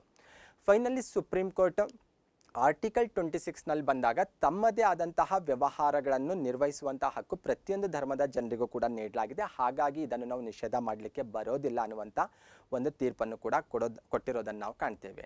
ಈ ರೀತಿ ಸಾಕಷ್ಟು ಪ್ರಕರಣಗಳು ಇದಕ್ಕೆ ರಿಲೇಟೆಡ್ ಆಗಿ ಕೋರ್ಟಲ್ಲಿ ಪ್ರಶ್ನೆ ಆಗಿದ್ದಾವೆ. ಅದರಲ್ಲಿ ಒಂದು ಉದಾಹರಣೆ ನಾನು ನಿಮಗೆ ಕೊಡ್ತಾ ಇರೋದು. ಇನ್ನಿತರ ಕೆಲವೊಂದು ನೀವು ಇದಕ್ಕೆ ಟ್ಯಾಗ್ ಮಾಡ್ತಾ ಹೋಗ್ಬೋದು ಅಥವಾ ಇದಕ್ಕೆ ರಿಲೇಟೆಡ್ ಆಗಿ ಉದಾಹರಣೆಗಳಾಗಿ ಬಳಸ್ಕೋಬೋದಾಗಿದೆ. ಇನ್ನು ಆರ್ಟಿಕಲ್ 26ನಲ್ಲಿ ಬರುವಂಥ ಇನ್ನಿತರ 2 ವಿಚಾರಗಳೇನೆಂದರೆ, ಪ್ರತಿಯೊಂದು ಧರ್ಮದಲ್ಲಿ ನಾವು ಧಾರ್ಮಿಕ ಸಂಸ್ಥೆ ಸ್ಥಾಪಿಸಲಿಕ್ಕೆ ಅವಕಾಶ ಇದೆ ಅಂತ 26A ನಾವು ಚರ್ಚೆ ಮಾಡಿದ್ದೇವೆ. ಅದೇ ರೀತಿ ಚರ ಅಥವಾ ಸ್ಥಿರ ಆಸ್ತಿ ಅಥವಾ ಚರ ಮತ್ತು ಸ್ಥಿರ ಆಸ್ತಿಗಳನ್ನು ಹೊಂದಲಿಕ್ಕೆ ಅವಕಾಶ ಇದೆ, ಅದನ್ನು ಸಂಪಾದನೆ ಮಾಡ್ಬೋದು. ನಾವು ಫಾರ್ ಎಕ್ಸಾಂಪಲ್ ಅನೇಕ ಮಠಗಳಾಗಿರ್ಬೋದು, ಚರ್ಚ್ಗಳಾಗಿರ್ಬೋದು ಅಥವಾ ಇನ್ನಿತರ ಧಾರ್ಮಿಕ ಸಂಘಟನೆಗಳಿಗೆ ಸಾಕಷ್ಟು ಚರಾಸ್ತಿ ಸ್ಥಿರಾಸ್ತಿ ಹೊಂದಿರೋದನ್ನು ಸಹ ನಾವು ಕಾಣ್ತೇವೆ. ಆದರೆ ಇಂತಹ ಸ್ವತ್ತಿನ ಆಡಳಿತ ಕಾನೂನಿಗೆ ಅನುಸಾರವಾಗಿ ನಡಿಬೇಕನ್ನುವಂತಹ ಒಂದು ವಿಚಾರ ಕೂಡ ಆರ್ಟಿಕಲ್ 26ನಲ್ಲಿ ಅಡಕವಾಗಿರೋದನ್ನು ನಾವು ಅಬ್ಸರ್ವ್ ಮಾಡಬೇಕಾಗತ್ತೆ. ಓಕೆ, ಈ ರೀತಿಯ ಆರ್ಟಿಕಲ್ 26ನಲ್ಲಿ ಸಾಕಷ್ಟು ವಿಚಾರಗಳನ್ನು ಚರ್ಚೆ ಮಾಡಿದ್ದೇವೆ. ಆದರೆ ಫೈನಲಿ ನಿಮಗೆ ಒಂದು ಡೌಟ್ ಬರ್ತಾ ಇರುತ್ತೆ, ಯಾವ ಸಂಸ್ಥೆಗಳನ್ನು ಧಾರ್ಮಿಕ ಸಂಸ್ಥೆ ಅಂತ ಪರಿಗಣಿಸಬೇಕು ಅನ್ನುವಂಥ ಡೌಟ್ ಬರ್ತಾ ಇರ್ಬೋದು. ಓಕೆ, ಇದ್ರ ಬಗ್ಗೆ ಕೂಡ ಸಂವಿಧಾನದಲ್ಲಿ ಉಲ್ಲೇಖ ಇರಲಿಲ್ಲ. ಹಾಗಾಗಿ ಸುಪ್ರೀಂ ಕೋರ್ಟ್ ಏನು ಮಾಡುತ್ತೆ ಅಂದರೆ, ಕೆಲವೊಂದು ಪ್ರಕರಣಗಳಲ್ಲಿ ಇದನ್ನು ಸ್ಪಷ್ಟಪಡಿಸುತ್ತೆ. ಎಂತಹ ಸಂಸ್ಥೆಗಳನ್ನು ಧಾರ್ಮಿಕ ಸಂಸ್ಥೆ ಅಂತ ಪರಿಗಣಿಸಬೇಕು ಅನ್ನುವಂಥ ಪ್ರಶ್ನೆಗೆ ಸುಪ್ರೀಂ ಕೋರ್ಟ್ 3 ಕಂಡೀಷನ್ ವಿಧಿಸುತ್ತೆ. ಅಂದರೆ ಸ್ಕ್ರೀನ್ ಮೇಲೆ ಕಾಣಿಸ್ತಾ ಇರುವಂತಹ 3 ಕಂಡೀಷನ್ಸ್ಗಳಿಗೆ ಬದ್ಧವಾಗಿರುವಂತಹ ಸಂಸ್ಥೆಗಳಿಗೆ ಧಾರ್ಮಿಕ ಸಂಸ್ಥೆ ಅಂತ ಪರಿಗಣಿಸ್ಬೋದು ಅಂತ ಸುಪ್ರೀಂ ಕೋರ್ಟ್ ತಿಳಿಸಿರೋದು ಕಂಡುಬರುತ್ತೆ. ಮೊದಲನೇದಾಗಿ, ಆಧ್ಯಾತ್ಮಿಕ ಉತ್ತಮತೆ ಸಾಧಿಸಲು ವ್ಯಕ್ತಿಗಳು ನಂಬಿಕೆ ಹೊಂದಿರುವಂತಹ ಧರ್ಮದ ಅಥವಾ ಪದ್ಧತಿಗೆ ಜನರನ್ನು ಒಗ್ಗೂಡಿಸ್ತಾ ಇರಬೇಕದು. ಅದು ಸಾಮಾನ್ಯ ಸಂಘಟನೆ ಆಗಿರಬೇಕು ಮತ್ತು ಸಂಸ್ಥೆಯು ಭೇದ ಭಾವ ಇಲ್ಲದಂತಹ ಸಂಸ್ಥೆ ಆಗಿರಬೇಕು. ಈ 3 ಕಂಡೀಷನ್ಗಳನ್ನು ಫಾಲೋ ಮಾಡುವಂತಹ ಸಂಸ್ಥೆಗಳಿಗೆ ಧಾರ್ಮಿಕ ಸಂಸ್ಥೆ ಅಂತ ಪರಿಗಣಿಸ್ಬೋದು ಅಂತ ಸುಪ್ರೀಂ ಕೋರ್ಟ್ನ ಅಭಿಪ್ರಾಯ ಆಗಿದೆ. ಅಷ್ಟೇ ಅಲ್ಲ, ಈ ಬೇಸ್ ಮೇಲೆ ಸುಪ್ರೀಂ ಕೋರ್ಟು ರಾಮಕೃಷ್ಣಾಶ್ರಮ ಆಗಿರ್ಬೋದು, ಆನಂದ ಮಾರ್ಗಗಳನ್ನು ಧಾರ್ಮಿಕ ಸಂಸ್ಥೆ ಅಂತ ಪರಿಗಣಿಸುತ್ತೆ. ಆದರೆ ಅರಬಿಂದೋ ಸೊಸೈಟಿ ಧಾರ್ಮಿಕ ಸಂಸ್ಥೆ ಅಲ್ಲ ಅನ್ನುವಂತಹ ತೀರ್ಮಾನಕ್ಕೂ ಕೂಡ ಬರುತ್ತೆ. ಓಕೆ, ಇದ್ರ ಬಗ್ಗೆ ಮತ್ತೆ ಸಪ್ರೇಟಾಗಿ ಪ್ರಕರಣಗಳಲ್ಲಿ ಬಂದಾಗ ಇನ್ನೂ ಡೀಟೇಲಾಗಿ ಚರ್ಚೆ ಮಾಡೋಣ. ಅಲ್ಲಿ ಇದ್ರ ಬಗ್ಗೆ ಇನ್ನೂ ಕಾನ್ಸೆಪ್ಟ್ ಕ್ಲಿಯರ್ ಆಗುತ್ತೆ. ಆದರೆ ಬೇಸಿಕ್ ಆಗಿ 26 ಆರ್ಟಿಕಲ್ಗೆ ರಿಲೇಟೆಡ್ ಆಗಿ ಈ ವಿಚಾರ ಕೂಡ ನಿಮಗೆ ತಿಳಿದಿರಬೇಕು. ನೆಕ್ಸ್ಟ್ ಒನ್ 27ನೇ ವಿಧಿಗೆ ಬರೋಣ. 27ನೇ ವಿಧಿ ತೆರಿಗೆ ಮತ್ತು ಧರ್ಮ ಇವೆರಡಕ್ಕೂ ರಿಲೇಟೆಡ್ ಆಗಿ ಕೆಲವೊಂದು ವಿಚಾರ ಸ್ಪಷ್ಟಪಡಿಸುತ್ತೆ. ಅಂದರೆ ಯಾವುದೇ ನಿರ್ದಿಷ್ಟ ಧರ್ಮದ ಉನ್ನತಿಗಾಗಿ ತೆರಿಗೆಗಳ ಸಂದಾಯದ ಬಗ್ಗೆ ಸ್ವಾತಂತ್ರ್ಯ ಅನ್ನುವಂಥ ಒಂದು ಟೈಟಲಲ್ಲಿ ಆರ್ಟಿಕಲ್ ಕೆಲವೊಂದು ಅಂಶಗಳನ್ನು ಸ್ಪಷ್ಟಪಡಿಸುತ್ತೆ. ಓಕೆ, ಏನು ಅಂಶ ಸ್ಪಷ್ಟಪಡಿಸುತ್ತೆ ಆರ್ಟಿಕಲ್ 27 ಅಂತ ನೋಡ್ತಾ ಹೋದರೆ, ಯಾವುದೇ ಒಂದು ಧರ್ಮದ ಉನ್ನತಿಗಾಗಿ ಅಥವಾ ಒಂದು ಧರ್ಮದ ಅಭಿವೃದ್ಧಿಗಾಗಿ ಅಥವಾ ಯಾವುದೇ ಒಂದು ಧರ್ಮದ ಸಂಸ್ಥೆಯ ಉತ್ತಮಿಕೆಗಾಗಿ ಯಾವುದೇ ವ್ಯಕ್ತಿಗೆ ತೆರಿಗೆ ನೀಡುವಂತೆ ಬಲವಂತ ಮಾಡೋ ಹಾಗಿಲ್ಲ ಅನ್ನುವಂಥ ವಿಚಾರ ಇದು ಸ್ಪಷ್ಟಪಡಿಸುತ್ತೆ. ಇದನ್ನು ನಾವು ಸಿಂಪಲ್ ಲ್ಯಾಂಗ್ವೇಜಲ್ಲಿ ಹೇಳೋದಾದರೆ, ರಾಜ್ಯ ಸಾರ್ವಜನಿಕರಿಂದ ತೆರಿಗೆ ರೂಪದಲ್ಲಿ ಹಣ ಸಂಗ್ರಹಿಸುತ್ತೆ. ಇದು ನಿಮ್ಗೆಲ್ಲರಿಗೂ ಗೊತ್ತಿರುವಂತಹ ವಿಚಾರ. ನಾವು ಆಲ್ರೆಡಿ ಎಕನಾಮಿಕ್ಸಲ್ಲಿ ಕೂಡ ಓದ್ತಾ ಇರ್ತೀವಿ ತೆರಿಗೆ ವಿಧಗಳಂತ. ರಾಜ್ಯಕ್ಕೆ ಆದಾಯ ಎಲ್ಲಿಂದ ಬರುತ್ತೆ ಅಂದರೆ, ಬಹುಮುಖ್ಯ ಆದಾಯಗಳಲ್ಲಿ ಜನರು ಸರ್ಕಾರಕ್ಕೆ ಪಾವತಿ ಮಾಡುವಂತಹ ತೆರಿಗೆಯಿಂದ ಅಂತ ಹೇಳ್ಬೋದು. ಜನರಿಂದ ಕಲೆಕ್ಟ್ ಮಾಡಿರುವಂತಹ ತೆರಿಗೆ ರೂಪದ ಹಣವನ್ನು ಯಾವುದೋ ಒಂದು ಧರ್ಮದ ಉನ್ನತಿಗಾಗಿ ಅಥವಾ ಯಾವುದೋ ಒಂದು ಧರ್ಮದ ಸಂಸ್ಥೆಯ ಉನ್ನತಿಗಾಗಿ ಉತ್ತಮಿಕೆಗಾಗಿ ಆ ಹಣವನ್ನು ಬಳಕೆ ಮಾಡೋ ಹಾಗಿಲ್ಲ ಅನ್ನುವಂಥ ವಿಚಾರ ಇದು ಸ್ಪಷ್ಟಪಡಿಸುತ್ತೆ. ಹಾಗಾದರೆ ನಿಮಗೆ ಒಂದು ಡೌಟ್ ಬರುತ್ತೆ, ಈ ಬಜೆಟಲ್ಲಿ ಬಂದಾಗ ರಾಜ್ಯ ಸರ್ಕಾರದಾಗಿರ್ಬೋದು ಅಥವಾ ಕೇಂದ್ರ ಸರ್ಕಾರದ ಬಜೆಟಲ್ಲಿ ಬಂದಾಗ ಮಠಗಳಿಗೆ ಅಥವಾ ಮಸ್ಜಿದ್ಗಳಿಗೆ, ಚರ್ಚ್ಗಳಿಗೆ, ಇನ್ನಿತರ ಬೇರೆ ಬೇರೆ ಧಾರ್ಮಿಕ ಸಂಸ್ಥೆಗಳಿಗೆಲ್ಲ ಎಷ್ಟೊಂದು ಹಣಗಳನ್ನೆಲ್ಲ ಮೀಸಲಿಡ್ತಾರೆ, ಖರ್ಚು ಮಾಡ್ತಾರೆ, ಘೋಷಣೆ ಮಾಡ್ತಾರಲ್ಲ, ಮತ್ತು ಇದರಿಂದ ಆರ್ಟಿಕಲ್ 27ನ ಉಲ್ಲಂಘನೆ ಆಗೋದಿಲ್ವಾ ಅಂತ ಡೌಟ್ ಬರ್ತಾ ಇರ್ಬೋದು. ಆದರೆ ಆರ್ಟಿಕಲ್ 27 ಏನು ಹೇಳ್ತಾ ಇದೆ ಅಂದರೆ, ತೆರಿಗೆ ರೂಪದಲ್ಲಿ ಸಂಗ್ರಹಿಸಿರುವಂಥ ಹಣವನ್ನು ಒಂದೇ ಧರ್ಮದ ಉನ್ನತಿಗಾಗಿ ಅಥವಾ ಒಂದೇ ಧರ್ಮದ ಯಾವುದೋ ಒಂದು ಪರ್ಟಿಕ್ಯುಲರ್ ಧರ್ಮದ ಸಂಸ್ಥೆಯ ಅಭಿವೃದ್ಧಿಗಾಗಿ ಬಳಸೋ ಹಾಗಿಲ್ಲ. ಹಾಗಾದರೆ ಸರ್ಕಾರ ಏನು ಮಾಡ್ಬೋದು, ತೆರಿಗೆ ರೂಪದಲ್ಲಿ ಸಂಗ್ರಹಿಸಿರುವಂತಹ ಹಣವನ್ನು ಎಲ್ಲ ಧರ್ಮಗಳ ಅಭಿವೃದ್ಧಿಗಾಗಿ ಉತ್ತಮಿಕೆಗಾಗಿ ಬಳಸಬಹುದು. ಹಾಗಾಗಿ ಬಜೆಟಲ್ಲಿ ಬಂದಾಗ ನಾವು ಮಠಗಳಿಗಾಗಿರ್ಬೋದು, ಮಸ್ಜಿದ್ಗಳಿಗಾಗಿರ್ಬೋದು, ಚರ್ಚ್ಗಳಿಗಾಗಿರ್ಬೋದು, ಬೇರೆ ಬೇರೆ ಧರ್ಮದ ಧಾರ್ಮಿಕ ಸಂಸ್ಥೆಗಳ ಅಭಿವೃದ್ಧಿಗಾಗಿ ಹಣ ಅವ್ರು ಘೋಷಣೆ ಮಾಡೋದನ್ನು ನಾವು ಕಾಣ್ತೇವೆ. ಅಂದರೆ ಪರ್ಟಿಕ್ಯುಲರ್ ಒಂದೇ ಧರ್ಮವನ್ನು ಪೋಷಿಸೋ ಹಾಗಿಲ್ಲ ಅಥವಾ ಒಂದೇ ಧರ್ಮದ ಉತ್ತಮಿಕೆಗಾಗಿ ಹಣವನ್ನು ಬಳಕೆ ಮಾಡೋ ಹಾಗಿಲ್ಲ ಅನ್ನುವಂಥ ವಿಚಾರ ಇದು ಸ್ಪಷ್ಟಪಡಿಸುತ್ತೆ. ನೆಕ್ಸ್ಟ್ ಒಂದು ನೋಡ್ತಾ ಹೋದರೆ ಇನ್ನೊಂದು ವಿಚಾರ ಬರ್ತಾ ಇದೆ. ಆರ್ಟಿಕಲ್ 27 ಧಾರ್ಮಿಕ ತೆರಿಗೆಯನ್ನು ವಿಧಿಸೋ ಹಾಗಿಲ್ಲ ಅನ್ನುವಂಥ ವಿಚಾರ ಇದು ಸ್ಪಷ್ಟಪಡಿಸುತ್ತೆ. ಆದರೆ ದೇವಸ್ಥಾನಗಳಲ್ಲಿ ಅಥವಾ ಕೆಲ ಧಾರ್ಮಿಕ ಸಂಸ್ಥೆಗಳಲ್ಲಿ ಹೋದಾಗ ಫೀಯನ್ನು ಎಲ್ಲ ವಸೂಲಿ ಮಾಡ್ತಾರಲ್ವಾ ಅಂತ ಬರ್ತಾ ಇರುತ್ತೆ. ಇದಕ್ಕೇನಾದರೂ ಅವಕಾಶ ಇದೆ ಅಂತ ನೋಡ್ತಾ ಹೋದರೆ ಖಂಡಿತ ಅವಕಾಶ ಇರೋದು ಕಂಡುಬರುತ್ತೆ. ಯಾವ ಕಾರಣಕ್ಕಾಗಿ ಇಲ್ಲಿ ಫೀಯನ್ನು ವಸೂಲಿ ಮಾಡ್ಬೋದು ಅಂತ ನೋಡ್ತಾ ಹೋದರೆ, ಜಾತ್ಯತೀತ ಉದ್ದೇಶ ಸಾಧನೆಗಾಗಿರ್ಬೋದು, ಧಾರ್ಮಿಕ ಸಂಸ್ಥೆಗಳ ಆಡಳಿತ ನಿರ್ವಹಣೆಗಾಗಿ, ಯಾತ್ರಾ ಸ್ಥಳಗಳ ರಕ್ಷಣೆಗಾಗಿ ಇಂತಹ ಕೆಲವೊಂದು ಶುಲ್ಕವನ್ನು ವಸೂಲಿ ಮಾಡಲಿಕ್ಕೆ ಅವಕಾಶ ಇದೆ ಅನ್ನುವಂಥ ವಿಚಾರ ನಿಮಗೆ ಗೊತ್ತಿರಬೇಕು. ನೆಕ್ಸ್ಟ್ ಒನ್ ಆರ್ಟಿಕಲ್ 28ಗೆ ಬರೋಣ. ಧಾರ್ಮಿಕ ಸ್ವಾತಂತ್ರ್ಯದ ಹಕ್ಕಿನಲ್ಲಿ ಬಂದಾಗ ಕೊನೆಯ ಆರ್ಟಿಕಲ್ ಇದು. ಓಕೆ, ಆರ್ಟಿಕಲ್ 28 ಯಾವುದಕ್ಕೆ ರಿಲೇಟೆಡ್ ಆಗಿದೆ ಅಂದರೆ, ಶೈಕ್ಷಣಿಕ ಸಂಸ್ಥೆ ಅಥವಾ ಶಿಕ್ಷಣ ಸಂಸ್ಥೆಗಳಲ್ಲಿ ಧಾರ್ಮಿಕ ವಿಷಯ ಬೋಧನೆಗೆ ರಿಲೇಟೆಡ್ ಆಗಿರೋದು. ಅಂದರೆ ಧಾರ್ಮಿಕ ವಿಷಯ ಬೋಧನೆ ಮಾಡಬೇಕಾ ಇಲ್ವಾ, ಮಾಡಿದರೆ ಅದಕ್ಕೆ ಕಡ್ಡಾಯವಾಗಿ ಮಕ್ಕಳು ಹಾಜರಾಗಲೇಬೇಕಾ, ಇಂತಹ ವಿಷಯಗಳಿದು ಸ್ಪಷ್ಟಪಡಿಸುತ್ತೆ. ಈ ಆರ್ಟಿಕಲ್ನಲ್ಲಿ ನಾವು 3 ಕ್ಲಾಸ್ಗಳನ್ನು ಕಾಣ್ತೇವೆ. 28 ಕ್ಲಾಸ್ 1, ಕ್ಲಾಸ್ 2, ಕ್ಲಾಸ್ 3 ಅಂತ ಒಟ್ಟು 3 ಕ್ಲಾಸ್ಗಳನ್ನು ಕಾಣ್ತೇವೆ. 3 ಕ್ಲಾಸ್ಗಳು ಒಂದೊಂದು ವಿಚಾರವನ್ನಿದು ಸ್ಪಷ್ಟಪಡಿಸುತ್ತೆ. ಮೊದಲನೇದಾಗಿ 28 ಕ್ಲಾಸ್ 1 ಏನು ಹೇಳುತ್ತೆ ಅಂದರೆ, ಯಾವ ಶಿಕ್ಷಣ ಸಂಸ್ಥೆಗಳು ಸಂಪೂರ್ಣವಾಗಿ ರಾಜ್ಯ ನಿಧಿಯಿಂದಲೇ ನಿರ್ವಹಿಸಲಾಗುತ್ತೋ ಅಂತಹ ಶಿಕ್ಷಣ ಸಂಸ್ಥೆಗಳಲ್ಲಿ ಯಾವುದೇ ಕಾರಣಕ್ಕೂ ಯಾವುದೇ ಧಾರ್ಮಿಕ ಶಿಕ್ಷಣವನ್ನು ಬೋಧಿಸೋ ಹಾಗಿಲ್ಲ ಅಥವಾ ಧಾರ್ಮಿಕ ಶಿಕ್ಷಣ ನೀಡೋ ಹಾಗಿಲ್ಲ ಅನ್ನುವಂಥ ವಿಚಾರ ಇದು ಸ್ಪಷ್ಟಪಡಿಸುತ್ತೆ. ಓಕೆ, ಕಂಟೆಂಟಲ್ಲೇ ಗೊತ್ತಾಗ್ತಾ ಇದೆ, ಹಾಗಾಗಿ ನಾನು ಇದ್ರ ಬಗ್ಗೆ ಜಾಸ್ತಿ ಎಕ್ಸ್ಪ್ಲೇನ್ ಕೊಡೋಂಥ ಅವಶ್ಯಕತೆ ಇಲ್ಲ ಅಂತ ಅಂದ್ಕೊಳ್ತಾ ಇರೋದು. ನೆಕ್ಸ್ಟ್ ಒಂದು ಕ್ಲಾಸ್ 2ಗೆ ಹೋದರೆ, ಧಾರ್ಮಿಕ ಶಿಕ್ಷಣ ಕೊಡತಕ್ಕದ್ದೆಂದು ಅಗತ್ಯಪಡಿಸುವಂತಹ ಯಾವುದೇ ಧರ್ಮದತ್ತಿ ಅಥವಾ ಟ್ರಸ್ಟ್ಗಳಿಂದ ಸ್ಥಾಪನೆ ಆಗಿರುವಂಥ ಶಿಕ್ಷಣ ಸಂಸ್ಥೆಗಳಲ್ಲಿ ಧಾರ್ಮಿಕ ಶಿಕ್ಷಣ ಬೋಧಿಸ್ಬೋದು.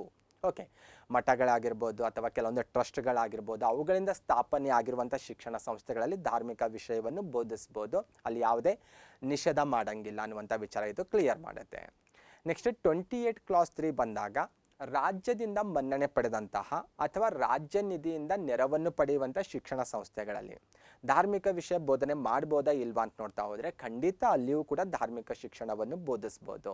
ಆದರೆ ವಿದ್ಯಾರ್ಥಿಗಳ ಹಾಜರಾತಿ ಕಡ್ಡಾಯ ಮಾಡೋ ಹಾಗಿಲ್ಲ, ವಿದ್ಯಾರ್ಥಿಗಳ ಅನುಮತಿಯ ಮೇರೆಗೆ ಬೋಧಿಸ್ಬೋದು. ಒಂದು ವೇಳೆ ವಿದ್ಯಾರ್ಥಿಗಳ ಅಪ್ರಾಪ್ತ ವಯಸ್ಕರಾಗಿದ್ದರೆ, ಫಾರ್ ಎಕ್ಸಾಂಪಲ್ ಪ್ರೈಮರಿ ಹೈಸ್ಕೂಲ್ ಹುಡುಗರಿದ್ದಾರೆ, ಅವರಿಗೆ ಗೊತ್ತಾಗಲ್ಲ, ಏನು ಟೀಚ್ ಮಾಡ್ತೇವೆ ಅದನ್ನು ಅವರು ಫಾಲೋ ಮಾಡ್ತಾ ಇರ್ತಾರೆ. ಇದು ಎಲ್ಲೋ ಮತ್ತೆ ಬಲವಂತದ ಮತಾಂತರಕ್ಕೆ ಅವಕಾಶ ಮಾಡಿಕೊಡ್ಬೋದಾ, ಈ ರೀತಿ ಎಲ್ಲ ಡೌಟ್ಗಳು ಬರ್ತಾ ಇರ್ತವೆ. ಹಾಗಾಗಿ ವಿದ್ಯಾರ್ಥಿಗಳೇನಾದರೂ ಅಪ್ರಾಪ್ತರಾದರೆ ಅವರ ತಂದೆ ತಾಯಿ ಅಥವಾ ಪೋಷಕರ ಅಥವಾ ಪಾಲಕರ ಅನುಮತಿಯ ಮೇರೆಗೆ ಬೋಧಿಸಲಿಕ್ಕೆ ಅವಕಾಶ ಕಲ್ಪಿಸ್ಕೊಡ್ಬೋದು. ಟೋಟಲಿ ಆರ್ಟಿಕಲ್ 28ನಲ್ಲಿ ಹೇಳಿರುವಂತಹ ಎಲ್ಲ ವಿಚಾರಗಳನ್ನು ಆಧರಿಸಿ ನಾವು ಈ ಶಾಲೆಗಳನ್ನು ಅಥವಾ ಶೈಕ್ಷಣಿಕ ಸಂಸ್ಥೆಗಳು, ಬರೀ ಶಾಲೆ ಅಂದರೆ ತಪ್ಪಾಗಿಬಿಡುತ್ತೆ, ಇಲ್ಲಿ ಈ ಶೈಕ್ಷಣಿಕ ಸಂಸ್ಥೆಗಳನ್ನು 4 ಭಾಗಗಳಾಗಿ ಡಿವೈಡ್ ಮಾಡ್ಬೋದು.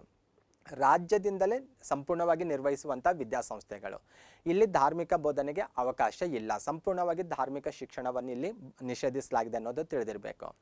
ಧರ್ಮದತ್ತಿ ಅಥವಾ ಟ್ರಸ್ಟ್ಗಳ ಮೂಲಕ ನಡೆಯುವಂತಹ ವಿದ್ಯಾಸಂಸ್ಥೆಗಳಲ್ಲಿ ಧಾರ್ಮಿಕ ವಿಷಯವನ್ನು ಬೋಧಿಸ್ಬೋದು. ರಾಜ್ಯದಿಂದ ಅಂಗೀಕೃತ ಆಗಿರುವಂತಹ ವಿದ್ಯಾಸಂಸ್ಥೆಗಳು ಮತ್ತು ರಾಜ್ಯದಿಂದ ಧನ ಸಹಾಯ ಪಡೆಯುವಂಥ ಶಿಕ್ಷಣ ಸಂಸ್ಥೆಗಳಲ್ಲಿ ಧಾರ್ಮಿಕ ವಿಷಯ ಬೋಧಿಸ್ಬೋದು, ಆದರೆ ಅದಕ್ಕೆ ಅವರ ಸ್ವ ಇಚ್ಛೆ ಪಡ್ಕೊಳ್ಬೇಕು. ಅಂದರೆ ಆ ವಿದ್ಯಾರ್ಥಿ ಅನುಮತಿ ಪಡ್ಕೊಳ್ಬೇಕು, ಅಥವಾ ಆ ವಿದ್ಯಾರ್ಥಿ ಅಪ್ರಾಪ್ತನಾಗಿದ್ದರೆ ಅವರ ತಂದೆ ತಾಯಿ, ಪೋಷಕರ ಅಥವಾ ಪಾಲಕರ ಅನುಮತಿಯನ್ನು ಪಡೆದುಕೊಂಡು ಬೋಧಿಸ್ಬೋದಾಗಿದೆ ಅನ್ನುವಂಥ ವಿಚಾರ ನಿಮಗೆ ತಿಳಿದಿರಬೇಕು. ಓಕೆ, ಇದಿಷ್ಟು ವಿಚಾರ ಧಾರ್ಮಿಕ ಸ್ವಾತಂತ್ರ್ಯದ ಹಕ್ಕಿಗೆ ರಿಲೇಟೆಡ್ ಆಗಿರೋದು. ನೆಕ್ಸ್ಟ್ ನಾವು ಡಿಸ್ಕಷನ್ ಮಾಡಬೇಕಾಗಿರೋದು ಸಾಂಸ್ಕೃತಿಕ ಮತ್ತು ಶೈಕ್ಷಣಿಕ ಹಕ್ಕು, ಕಲ್ಚರಲ್ ಆ್ಯಂಡ್ ಎಜುಕೇಷನಲ್ ರೈಟ್ಸ್ ಅಂತ. ಈ ಹಕ್ಕಿನಲ್ಲಿ ಬಂದಾಗ 2 ಆರ್ಟಿಕಲ್ಸ್ಗಳು ಇಲ್ಲಿ ನಾವು ಚರ್ಚೆ ಮಾಡೋದು, 29 ಮತ್ತು 30ನೇ ವಿಧಿಗಳು. ಈ 2 ವಿಧಿಗಳು ಸಾಂಸ್ಕೃತಿಕ ಮತ್ತು ಶೈಕ್ಷಣಿಕ ಹಕ್ಕಿಗೆ ರಿಲೇಟೆಡ್ ಆಗಿದ್ದಾವೆ. ಆರ್ಟಿಕಲ್ 29 ಅಲ್ಪಸಂಖ್ಯಾತರ ಹಿತಾಸಕ್ತಿ ರಕ್ಷಣೆ ಅನ್ನುವಂಥ ಒಂದು ಟೈಟಲ್ ಹೊಂದಿರೋದು ಕಂಡುಬರುತ್ತೆ. ಓಕೆ, ಕಾಂಪಿಟೇಟಿವ್ ಎಕ್ಸಾಮಿಂದ ಸ್ವಲ್ಪ ಇಂಪಾರ್ಟೆಂಟ್ ಅಂತ ಗಮನಿಸೋದು. ಸ್ಪೆಷಲಿ ಸುಪ್ರೀಂ ಕೋರ್ಟು ಆರ್ಟಿಕಲ್ 29ಗೆ ರಿಲೇಟೆಡ್ ಆಗಿ ಕ್ಲಾರಿಫಿಕೇಶನ್ ಕೊಟ್ಟಿದೆ, ಅದಕ್ಕೆ ರಿಲೇಟೆಡ್ ಆಗಿ ಸಪ್ರೇಟ್ ಆಗಿ ವ್ಯಾಖ್ಯಾನ ನೀಡಿದೆ. ಹಾಗಾಗಿ ಅಲ್ಪಸಂಖ್ಯಾತರ ಹಿತಾಸಕ್ತಿ ರಕ್ಷಣೆ ಅನ್ನುವಂಥ ಒಂದು ಟೈಟಲ್ ಆರ್ಟಿಕಲ್ 29 ಹೊಂದಿದೆ ಅನ್ನೋದು ನಿಮಗೆ ತಿಳಿದಿರಬೇಕು. ಅದರ ಜೊತೆಗೆ ಈ ಆರ್ಟಿಕಲ್ನಲ್ಲಿರುವಂಥ ವಿಷಯ ವಸ್ತು ನೋಡ್ತಾ ಹೋಗೋಣ, ಆಮೇಲೆ ಸುಪ್ರೀಂ ಕೋರ್ಟ್ ಆರ್ಟಿಕಲ್ 29ಗೆ ರಿಲೇಟೆಡ್ ಏನೆಲ್ಲ ವಿಚಾರ ಹೇಳಿದೆ ಅನ್ನೋದನ್ನು ಕ್ಲಿಯರ್ ಮಾಡ್ಕೊಳ್ಳೋಣ. 29 ಕ್ಲಾಸ್ 1 ನೋಡೋದಾದರೆ ಭಾರತದ ರಾಜ್ಯ ಕ್ಷೇತ್ರದಲ್ಲಿ ಅಥವಾ ಇದರ ಯಾವುದೇ ಭಾಗದಲ್ಲಿ ವಾಸವಾಗಿರುವಂತಹ ಯಾವುದೇ ವರ್ಗದ ನಾಗರಿಕರು ತಮ್ಮದೇ ಆದಂಥ ಭಾಷೆ, ಲಿಪಿ ಮತ್ತು ಸಂಸ್ಕೃತಿಯನ್ನು ಹೊಂದಿದರೆ ಅದನ್ನು ರಕ್ಷಿಸಿಕೊಳ್ಳುವಂಥ ಹಕ್ಕನ್ನು 29 ಕ್ಲಾಸ್ 1ರ ಪ್ರಕಾರ ಮೂಲಭೂತ ಹಕ್ಕಾಗಿ ಅವರು ಪಡೆದುಕೊಂಡಿದ್ದಾರೆ ಅನ್ನುವಂಥ ವಿಚಾರ ಇದು ಕ್ಲಿಯರ್ ಮಾಡುತ್ತೆ. ಅಂದರೆ ಯಾವುದೇ ವರ್ಗದ ನಾಗರಿಕರಾಗಿರ್ಬೋದು, ಅವರು ತಮ್ಮದೇ ಆದಂಥ ಭಾಷೆ, ಲಿಪಿ, ಸಂಸ್ಕೃತಿ ಹೊಂದಿದರೆ ಅದನ್ನು ಅವರು ರಕ್ಷಿಸಿಕೊಳ್ಳುವಂಥ ಹಕ್ಕನ್ನು ಮೂಲಭೂತ ಹಕ್ಕಾಗಿ ಪಡೆದುಕೊಂಡಿದ್ದಾರೆ ಅನ್ನುವಂಥ ವಿಚಾರ ತಿಳಿದಿರಬೇಕು. 29 ಕ್ಲಾಸ್ 2 ನೋಡೋದಾದರೆ ರಾಜ್ಯವು ನಿರ್ವಹಿಸುವಂಥ ಅಥವಾ ರಾಜ್ಯ ನಿಧಿಯಿಂದ ನೆರವನ್ನು ಪಡೆಯುವಂತಹ ಯಾವುದೇ ಶೈಕ್ಷಣಿಕ ಸಂಸ್ಥೆಗಳಲ್ಲಿ ಧರ್ಮ, ಮೂಲವಂಶ, ಜಾತಿ, ಭಾಷೆ ಅಥವಾ ಇವುಗಳಲ್ಲಿ ಯಾವುದಾದ್ರೂ ಒಂದು ಅಂಶವನ್ನು ಆಧರಿಸಿ ಯಾವುದೇ ವಿದ್ಯಾರ್ಥಿ ಅಥವಾ ನಾಗರಿಕನ ಪ್ರವೇಶವನ್ನು ನಿರಾಕರಿಸುವಂತಿಲ್ಲ ಅನ್ನುವಂಥ ವಿಚಾರ ಕೂಡ ಇದು ಕ್ಲಿಯರ್ ಮಾಡುತ್ತೆ. ಓಕೆ, 29ನಲ್ಲಿ ಬಂದಾಗ ಇವೆರಡು ಕ್ಲಾಸ್ಗಳ ಬಗ್ಗೆ ನಮ್ಗೆ ಕ್ಲಿಯರ್ ಆಗಿರಬೇಕು. 29 ಕ್ಲಾಸ್ 1 ಬಂದಾಗ ತಮ್ಮದೇ ಆದ ಭಾಷೆ, ಲಿಪಿ, ಸಂಸ್ಕೃತಿ ಹೊಂದಿದರೆ ಅದನ್ನು ರಕ್ಷಿಸಿಕೊಳ್ಳುವಂಥ ಹಕ್ಕು ನೀಡಲಾಗಿದೆ. 29 ಕ್ಲಾಸ್ 2ದಲ್ಲಿ ಬಂದಾಗ ಇಲ್ಲಿರುವಂಥ ಅಂಶಗಳ ಆಧಾರದ ಮೇಲೆ ರಾಜ್ಯವು ನಿರ್ವಹಿಸುವಂಥ ಅಥವಾ ರಾಜ್ಯ ನಿಧಿಯಿಂದ ನೆರವನ್ನು ಪಡೆಯುವಂಥ ಶಿಕ್ಷಣ ಸಂಸ್ಥೆಗಳಲ್ಲಿ ಯಾವುದೇ ವ್ಯಕ್ತಿಯ ಪ್ರವೇಶವನ್ನು ನಿರಾಕರಿಸೋ ಹಾಗಿಲ್ಲ ಅನ್ನುವಂಥ ವಿಚಾರ ಇದು ಕ್ಲಿಯರ್ ಮಾಡುತ್ತೆ. ಓಕೆ, ನೆಕ್ಸ್ಟ್ ನಮಗೆ ಕ್ಲಿಯರ್ ಆಗಬೇಕಾಗಿರುವಂತಹ ವಿಚಾರ ಏನಂದರೆ ಸುಪ್ರೀಂ ಕೋರ್ಟ್ 29ನೇ ವಿಧಿಗೆ ರಿಲೇಟೆಡ್ ಆಗಿ ಏನು ಸ್ಪಷ್ಟೀಕರಣ ನೀಡುತ್ತೆ ಅನ್ನುವಂಥ ವಿಚಾರ ನಮಗೆ ಕ್ಲಿಯರ್ ಆಗಬೇಕು. 29 ಮೇನ್ ಆರ್ಟಿಕಲ್ ಮೇನ್ ಟೈಟಲಲ್ಲಿ ಬಂದಾಗ ಅಲ್ಪಸಂಖ್ಯಾತರ ಹಿತಾಸಕ್ತಿ ರಕ್ಷಣೆ ಅನ್ನುವಂಥ ಒಂದು ವ್ಯಾಖ್ಯಾನ ಬಳಕೆ ಆಗಿರೋದು ಕಂಡುಬರುತ್ತೆ. ಆದರೆ ಸುಪ್ರೀಂ ಕೋರ್ಟ್ ತಿಳಿಸುವ ಪ್ರಕಾರ 29ನೇ ವಿಧಿಯ ವ್ಯಾಪ್ತಿ ಅಲ್ಪಸಂಖ್ಯಾತರಿಗೆ ಮಾತ್ರ ಸೀಮಿತ ಆಗಿಲ್ಲ ಅನ್ನುವಂಥ ವಿಚಾರ ಇದು ಸ್ಪಷ್ಟಪಡಿಸಿದೆ. ಟೈಟಲಲ್ಲಿದೆ ಅಲ್ಪಸಂಖ್ಯಾತರ ಹಿತಾಸಕ್ತಿ ರಕ್ಷಣೆ ಅಂತ, ಆದರೆ 29ನೇ ವಿಧಿಯ ವ್ಯಾಪ್ತಿ ಅಲ್ಪಸಂಖ್ಯಾತರಿಗೆ ಮಾತ್ರ ಸೀಮಿತ ಆಗಿಲ್ಲ, ಇದು ಬಹುಸಂಖ್ಯಾತರಿಗೂ ಕೂಡ ಅಪ್ಲೈ ಆಗುತ್ತೆ ಅನ್ನುವಂಥ ವಿಚಾರವನ್ನು ಸುಪ್ರೀಂ ಕೋರ್ಟ್ ತಿಳಿಸಿರೋದು ಕಂಡುಬರುತ್ತೆ.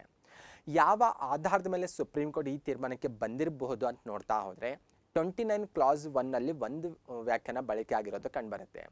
ದೇಶದ ಯಾವುದೇ ಭಾಗದಲ್ಲಿ ಅಥವಾ ಭಾರತ ರಾಜ್ಯ ಕ್ಷೇತ್ರದಲ್ಲಿ ಅಥವಾ ಇದರ ಯಾವುದೇ ಭಾಗದಲ್ಲಿ ನೆಲೆಸಿರುವಂಥ ಯಾವುದೇ ವರ್ಗದ ನಾಗರಿಕರು ಅನ್ನುವಂಥ ವರ್ಡ್ ಬಳಕೆ ಆಗಿತ್ತು.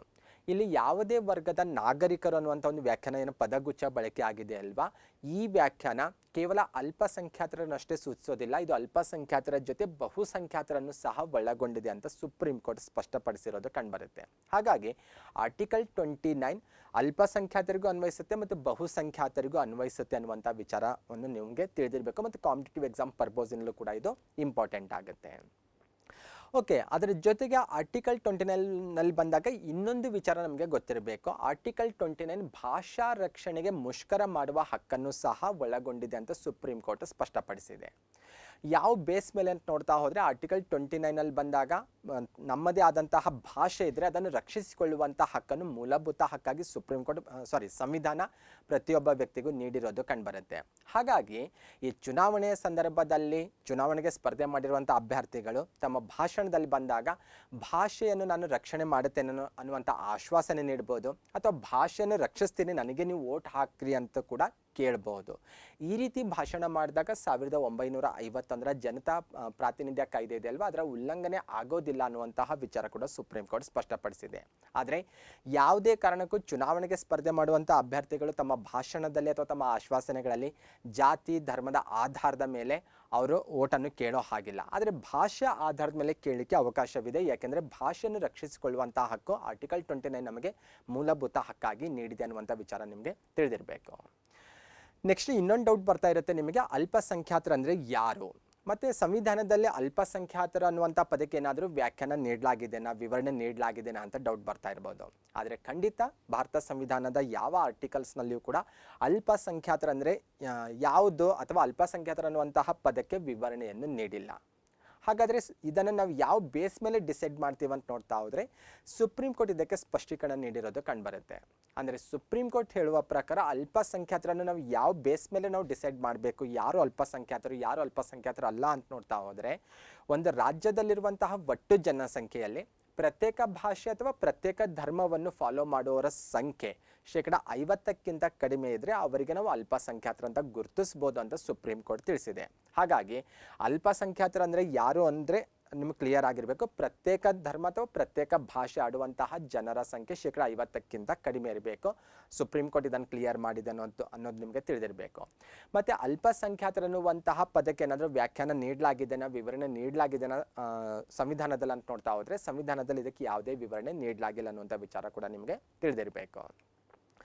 ನೆಕ್ಸ್ಟ್ ನೋಡ್ತಾ ಹೋದರೆ ಭಾರತದಲ್ಲಿ ಯಾವ ಅಂಶಗಳ ಆಧಾರದ ಮೇಲೆ ಅಲ್ಪಸಂಖ್ಯಾತರನ್ನು ಗುರುತಿಸಲಾಗಿದೆ ಅಥವಾ ಗುರುತಿಸಲಾಗುತ್ತೆ ಅನ್ನುವಂಥ ವಿಚಾರ ಕೂಡ ನಿಮಗೆ ತಿಳಿದಿರಬೇಕು. ಅಥವಾ ಸಂವಿಧಾನ ಯಾವ ಬೇಸ್ ಮೇಲೆ ಅಲ್ಪಸಂಖ್ಯಾತರನ್ನು ಗುರುತಿಸಲಿಕ್ಕೆ ಅವಕಾಶ ಕಲ್ಪಿಸ್ಕೊಟ್ಟಿದೆ ಅಂತ ನಿಮಗೆ ಕೇಳ್ಬೋದು ಕಾಂಪಿಟೇಟಿವ್ ಎಕ್ಸಾಮಲ್ಲಿ. ಆಲ್ರೆಡಿ ಪ್ರೀವಿಯಸ್ ಸ್ಲೈಡಲ್ಲೇ ನಾವು ಡಿಸ್ಕಷನ್ ಮಾಡಿದ್ದೇವೆ, ಆ ಬೇಸ್ ಮೇಲೆ ನೀವು ಈ ಪ್ರಶ್ನೆಗೆ ಈಸಿಯಾಗಿ ಆನ್ಸರ್ ಮಾಡ್ಬೋದು. ಭಾರತ ಸಂವಿಧಾನ 2 ಅಂಶಗಳ ಆಧಾರದ ಮೇಲೆ ಅಲ್ಪಸಂಖ್ಯಾತರನ್ನು ಗುರುತಿಸಲಿಕ್ಕೆ ಅವಕಾಶ ಮಾಡಿಕೊಟ್ಟಿದೆ. ಒಂದು ಭಾಷೆ, ಮತ್ತೊಂದು ಧರ್ಮ. ಅಂದರೆ ಭಾಷೆಯ ಆಧಾರದ ಮೇಲೆ ನಾವು ಅಲ್ಪಸಂಖ್ಯಾತರನ್ನು ಗುರುತಿಸಬಹುದು, ಮತ್ತು ಧರ್ಮದ ಆಧಾರದ ಮೇಲೆ ಅಲ್ಪಸಂಖ್ಯಾತರನ್ನು ಗುರುತಿಸಲಿಕ್ಕೆ ಸಂವಿಧಾನ ಅವಕಾಶ ಕಲ್ಪಿಸಿಕೊಟ್ಟಿರೋದು ಸಹ ನಿಮಗೆ ತಿಳಿದಿರಬೇಕು. ನೆಕ್ಸ್ಟ್ ಕೊನೆಯ ಆರ್ಟಿಕಲ್ ಇವತ್ತಿನ ಈ ಕ್ಲಾಸಲ್ಲಿ ನಾವು ಡಿಸ್ಕಷನ್ ಮಾಡಬೇಕಾಗಿರೋದು ಭಾರತ ಸಂವಿಧಾನದ 30ನೇ ವಿಧಿ. ಇದು ಕೂಡ ಸಾಂಸ್ಕೃತಿಕ ಮತ್ತು ಶೈಕ್ಷಣಿಕ ಹಕ್ಕಿನಲ್ಲಿ ಬರುವಂತಹ 2ನೇ ಆರ್ಟಿಕಲ್. ಓಕೆ, ಏನು ಹೇಳುತ್ತೆ ಅಂತ ನೋಡ್ತಾ ಹೋದರೆ ಶೈಕ್ಷಣಿಕ ಸಂಸ್ಥೆಗಳನ್ನು ಸ್ಥಾಪಿಸುವುದಕ್ಕೆ ಮತ್ತು ಅವುಗಳ ಆಡಳಿತ ನಡೆಸುವುದಕ್ಕೆ ಅಲ್ಪಸಂಖ್ಯಾತರಿಗೆ ಕೆಲವೊಂದು ಹಕ್ಕುಗಳನ್ನು ಆರ್ಟಿಕಲ್ 30 ಕಲ್ಪಿಸಿಕೊಟ್ಟಿರೋದನ್ನು ನಾವು ಕಾಣ್ತೇವೆ. ಓಕೆ, ಇಲ್ಲಿರುವಂತಹ ಕ್ಲಾಸ್ ವೈಸ್ ನಾವು ನೋಡ್ತಾ ಹೋದರೆ ಇದರಲ್ಲಿ 2 ಕ್ಲಾಸ್ಗಳನ್ನು ನಾವು ಕಾಣ್ಬೋದು. 30 ಕ್ಲಾಸ್ 1ರ ಪ್ರಕಾರ ಧರ್ಮದ ಅಥವಾ ಭಾಷೆಯ ಆಧಾರದ ಮೇಲೆ ನಾವೇನು ಅಲ್ಪಸಂಖ್ಯಾತರನ್ನು ಗುರುತಿಸ್ತೇವಲ್ವ, ಈ ಅಲ್ಪಸಂಖ್ಯಾತರು ತಮ್ಮ ಇಷ್ಟಕ್ಕನುಗುಣವಾಗಿ ಶೈಕ್ಷಣಿಕ ಸಂಸ್ಥೆಗಳನ್ನು ಸ್ಥಾಪಿಸ್ಕೊಳ್ಬೋದು, ಅವುಗಳ ಆಡಳಿತವನ್ನು ನಡೆಸ್ಕೊಂಡು ಹೋಗ್ಬೋದು. ಇಂಥ ಒಂದು ಹಕ್ಕು ಅವರಿಗೆ ಇದೆ ಅನ್ನುವಂಥ ವಿಚಾರ ಇದು ಸ್ಪಷ್ಟಪಡಿಸುತ್ತೆ. ಅದರ ಜೊತೆಗೆ 30 ಕ್ಲಾಸ್ 2 ನೋಡೋದಾದರೆ ರಾಜ್ಯ ಶೈಕ್ಷಣಿಕ ಸಂಸ್ಥೆಗಳಿಗೆ ನೆರವನ್ನು ನೀಡುವಂಥ ಸಂದರ್ಭದಲ್ಲಿ ಅಲ್ಪಸಂಖ್ಯಾತರ ಶಿಕ್ಷಣ ಸಂಸ್ಥೆಗಳಿಗೆ ಯಾವುದೇ ಕಾರಣಕ್ಕೂ ತಾರತಮ್ಯ ಮಾಡೋ ಹಾಗಿಲ್ಲ ಅನ್ನುವಂಥ ವಿಚಾರ ಕೂಡ ಇದು ಸ್ಪಷ್ಟಪಡಿಸುತ್ತೆ. ಈ ರೀತಿ 30 ಕ್ಲಾಸ್ 1, 30 ಕ್ಲಾಸ್ 2 ಇವೆರಡನ್ನು ನೋಡಿದಾಗ 30ನೇ ವಿಧಿ ಸಂಪೂರ್ಣವಾಗಿ ಅಲ್ಪಸಂಖ್ಯಾತರಿಗೆ ಮಾತ್ರ ಅನ್ವಯ ಆಗುತ್ತೆ ಅನ್ನುವಂಥ ವಿಚಾರ ಇದು ನಮಗೆ ಸ್ಪಷ್ಟವಾಗಿ ಗೋಚರಿಸುತ್ತೆ. ಆದರೆ ಆರ್ಟಿಕಲ್ 29 ಏನಿದೆ ಅಲ್ವಾ, ಇದು ಎಲ್ಲ ವರ್ಗದ ನಾಗರಿಕರಿಗೂ ಅನ್ವಯಿಸುತ್ತೆ ಅನ್ನುವಂಥ ತೀರ್ಮಾನಕ್ಕೆ ನಾವು ಬರ್ಬೋದಾಗಿದೆ. ಅದರ ಜೊತೆಗೆ ಫೈನಲಿ ಇನ್ನೊಂದು ವಿಚಾರ ಕಾಂಪಿಟೇಟಿವ್ ಎಕ್ಸಾಮ್ ಪರ್ಪೋಸಿಂದ ಗೊತ್ತಿರಬೇಕು. ದೇಶದಲ್ಲಿ ಧಾರ್ಮಿಕ ಅಲ್ಪಸಂಖ್ಯಾತರಂತ ಯಾವ ಧರ್ಮದ ಜನರನ್ನು ಅಥವಾ ಯಾವ ಸಮುದಾಯದ ಜನರನ್ನು ಗುರುತಿಸಲಾಗುತ್ತೆ ಅಂತ ನೋಡ್ತಾ ಹೋದರೆ ಪ್ರಸ್ತುತ ಭಾರತದಲ್ಲಿ 6 ಧರ್ಮದ ಜನರನ್ನು ಅಲ್ಪಸಂಖ್ಯಾತರು, ಎಸ್ಪೆಷಲಿ ಧರ್ಮದ ಬೇಸ್ ಮೇಲೆ ಬಂದಾಗ ಧಾರ್ಮಿಕ ಅಲ್ಪಸಂಖ್ಯಾತರು ಅಂತ ಗುರುತಿಸಲಾಗುತ್ತೆ. ಯಾರು ಅನ್ನೋದು ನಿಮಗೆ ಆಲ್ರೆಡಿ ಇಮೇಜ್ ಕಾಣಿಸ್ತಾ ಇದೆ. ಮುಸ್ಲಿಮ್ಸ್ ಆಗಿರ್ಬೋದು, ಸಿಖ್ಸ್ ಆಗಿರ್ಬೋದು, ಕ್ರಿಶ್ಚಿಯನ್ಸು, ಬುದ್ಧಿಸ್ಟ್ ಆಗಿರ್ಬೋದು, ಜೈನ್ಸು ಮತ್ತು ಪಾರ್ಸಿಗಳು. ಬಟ್ ಈ 6 ಧರ್ಮದ ಜನರನ್ನು ಅಥವಾ 6 ಸಮುದಾಯದ ಜನರನ್ನು ಧಾರ್ಮಿಕ ಅಲ್ಪಸಂಖ್ಯಾತರಂತ ಭಾರತದಲ್ಲಿ ಗುರುತಿಸಲಾಗುತ್ತೆ ಅನ್ನುವಂಥ ವಿಚಾರ ನಿಮಗೆ ಗೊತ್ತಿರಬೇಕು. ಓಕೆ, ಇದಿಷ್ಟು ಈ 3 ಹಕ್ಕುಗಳ ಬಗ್ಗೆನ ಚರ್ಚೆ ಆಗಿತ್ತು. ಮತ್ತೆ ಮುಂದಿನ ವಿಡಿಯೋದಲ್ಲಿ ಭೇಟಿಯಾಗೋಣ. ನಮಸ್ಕಾರಗಳು.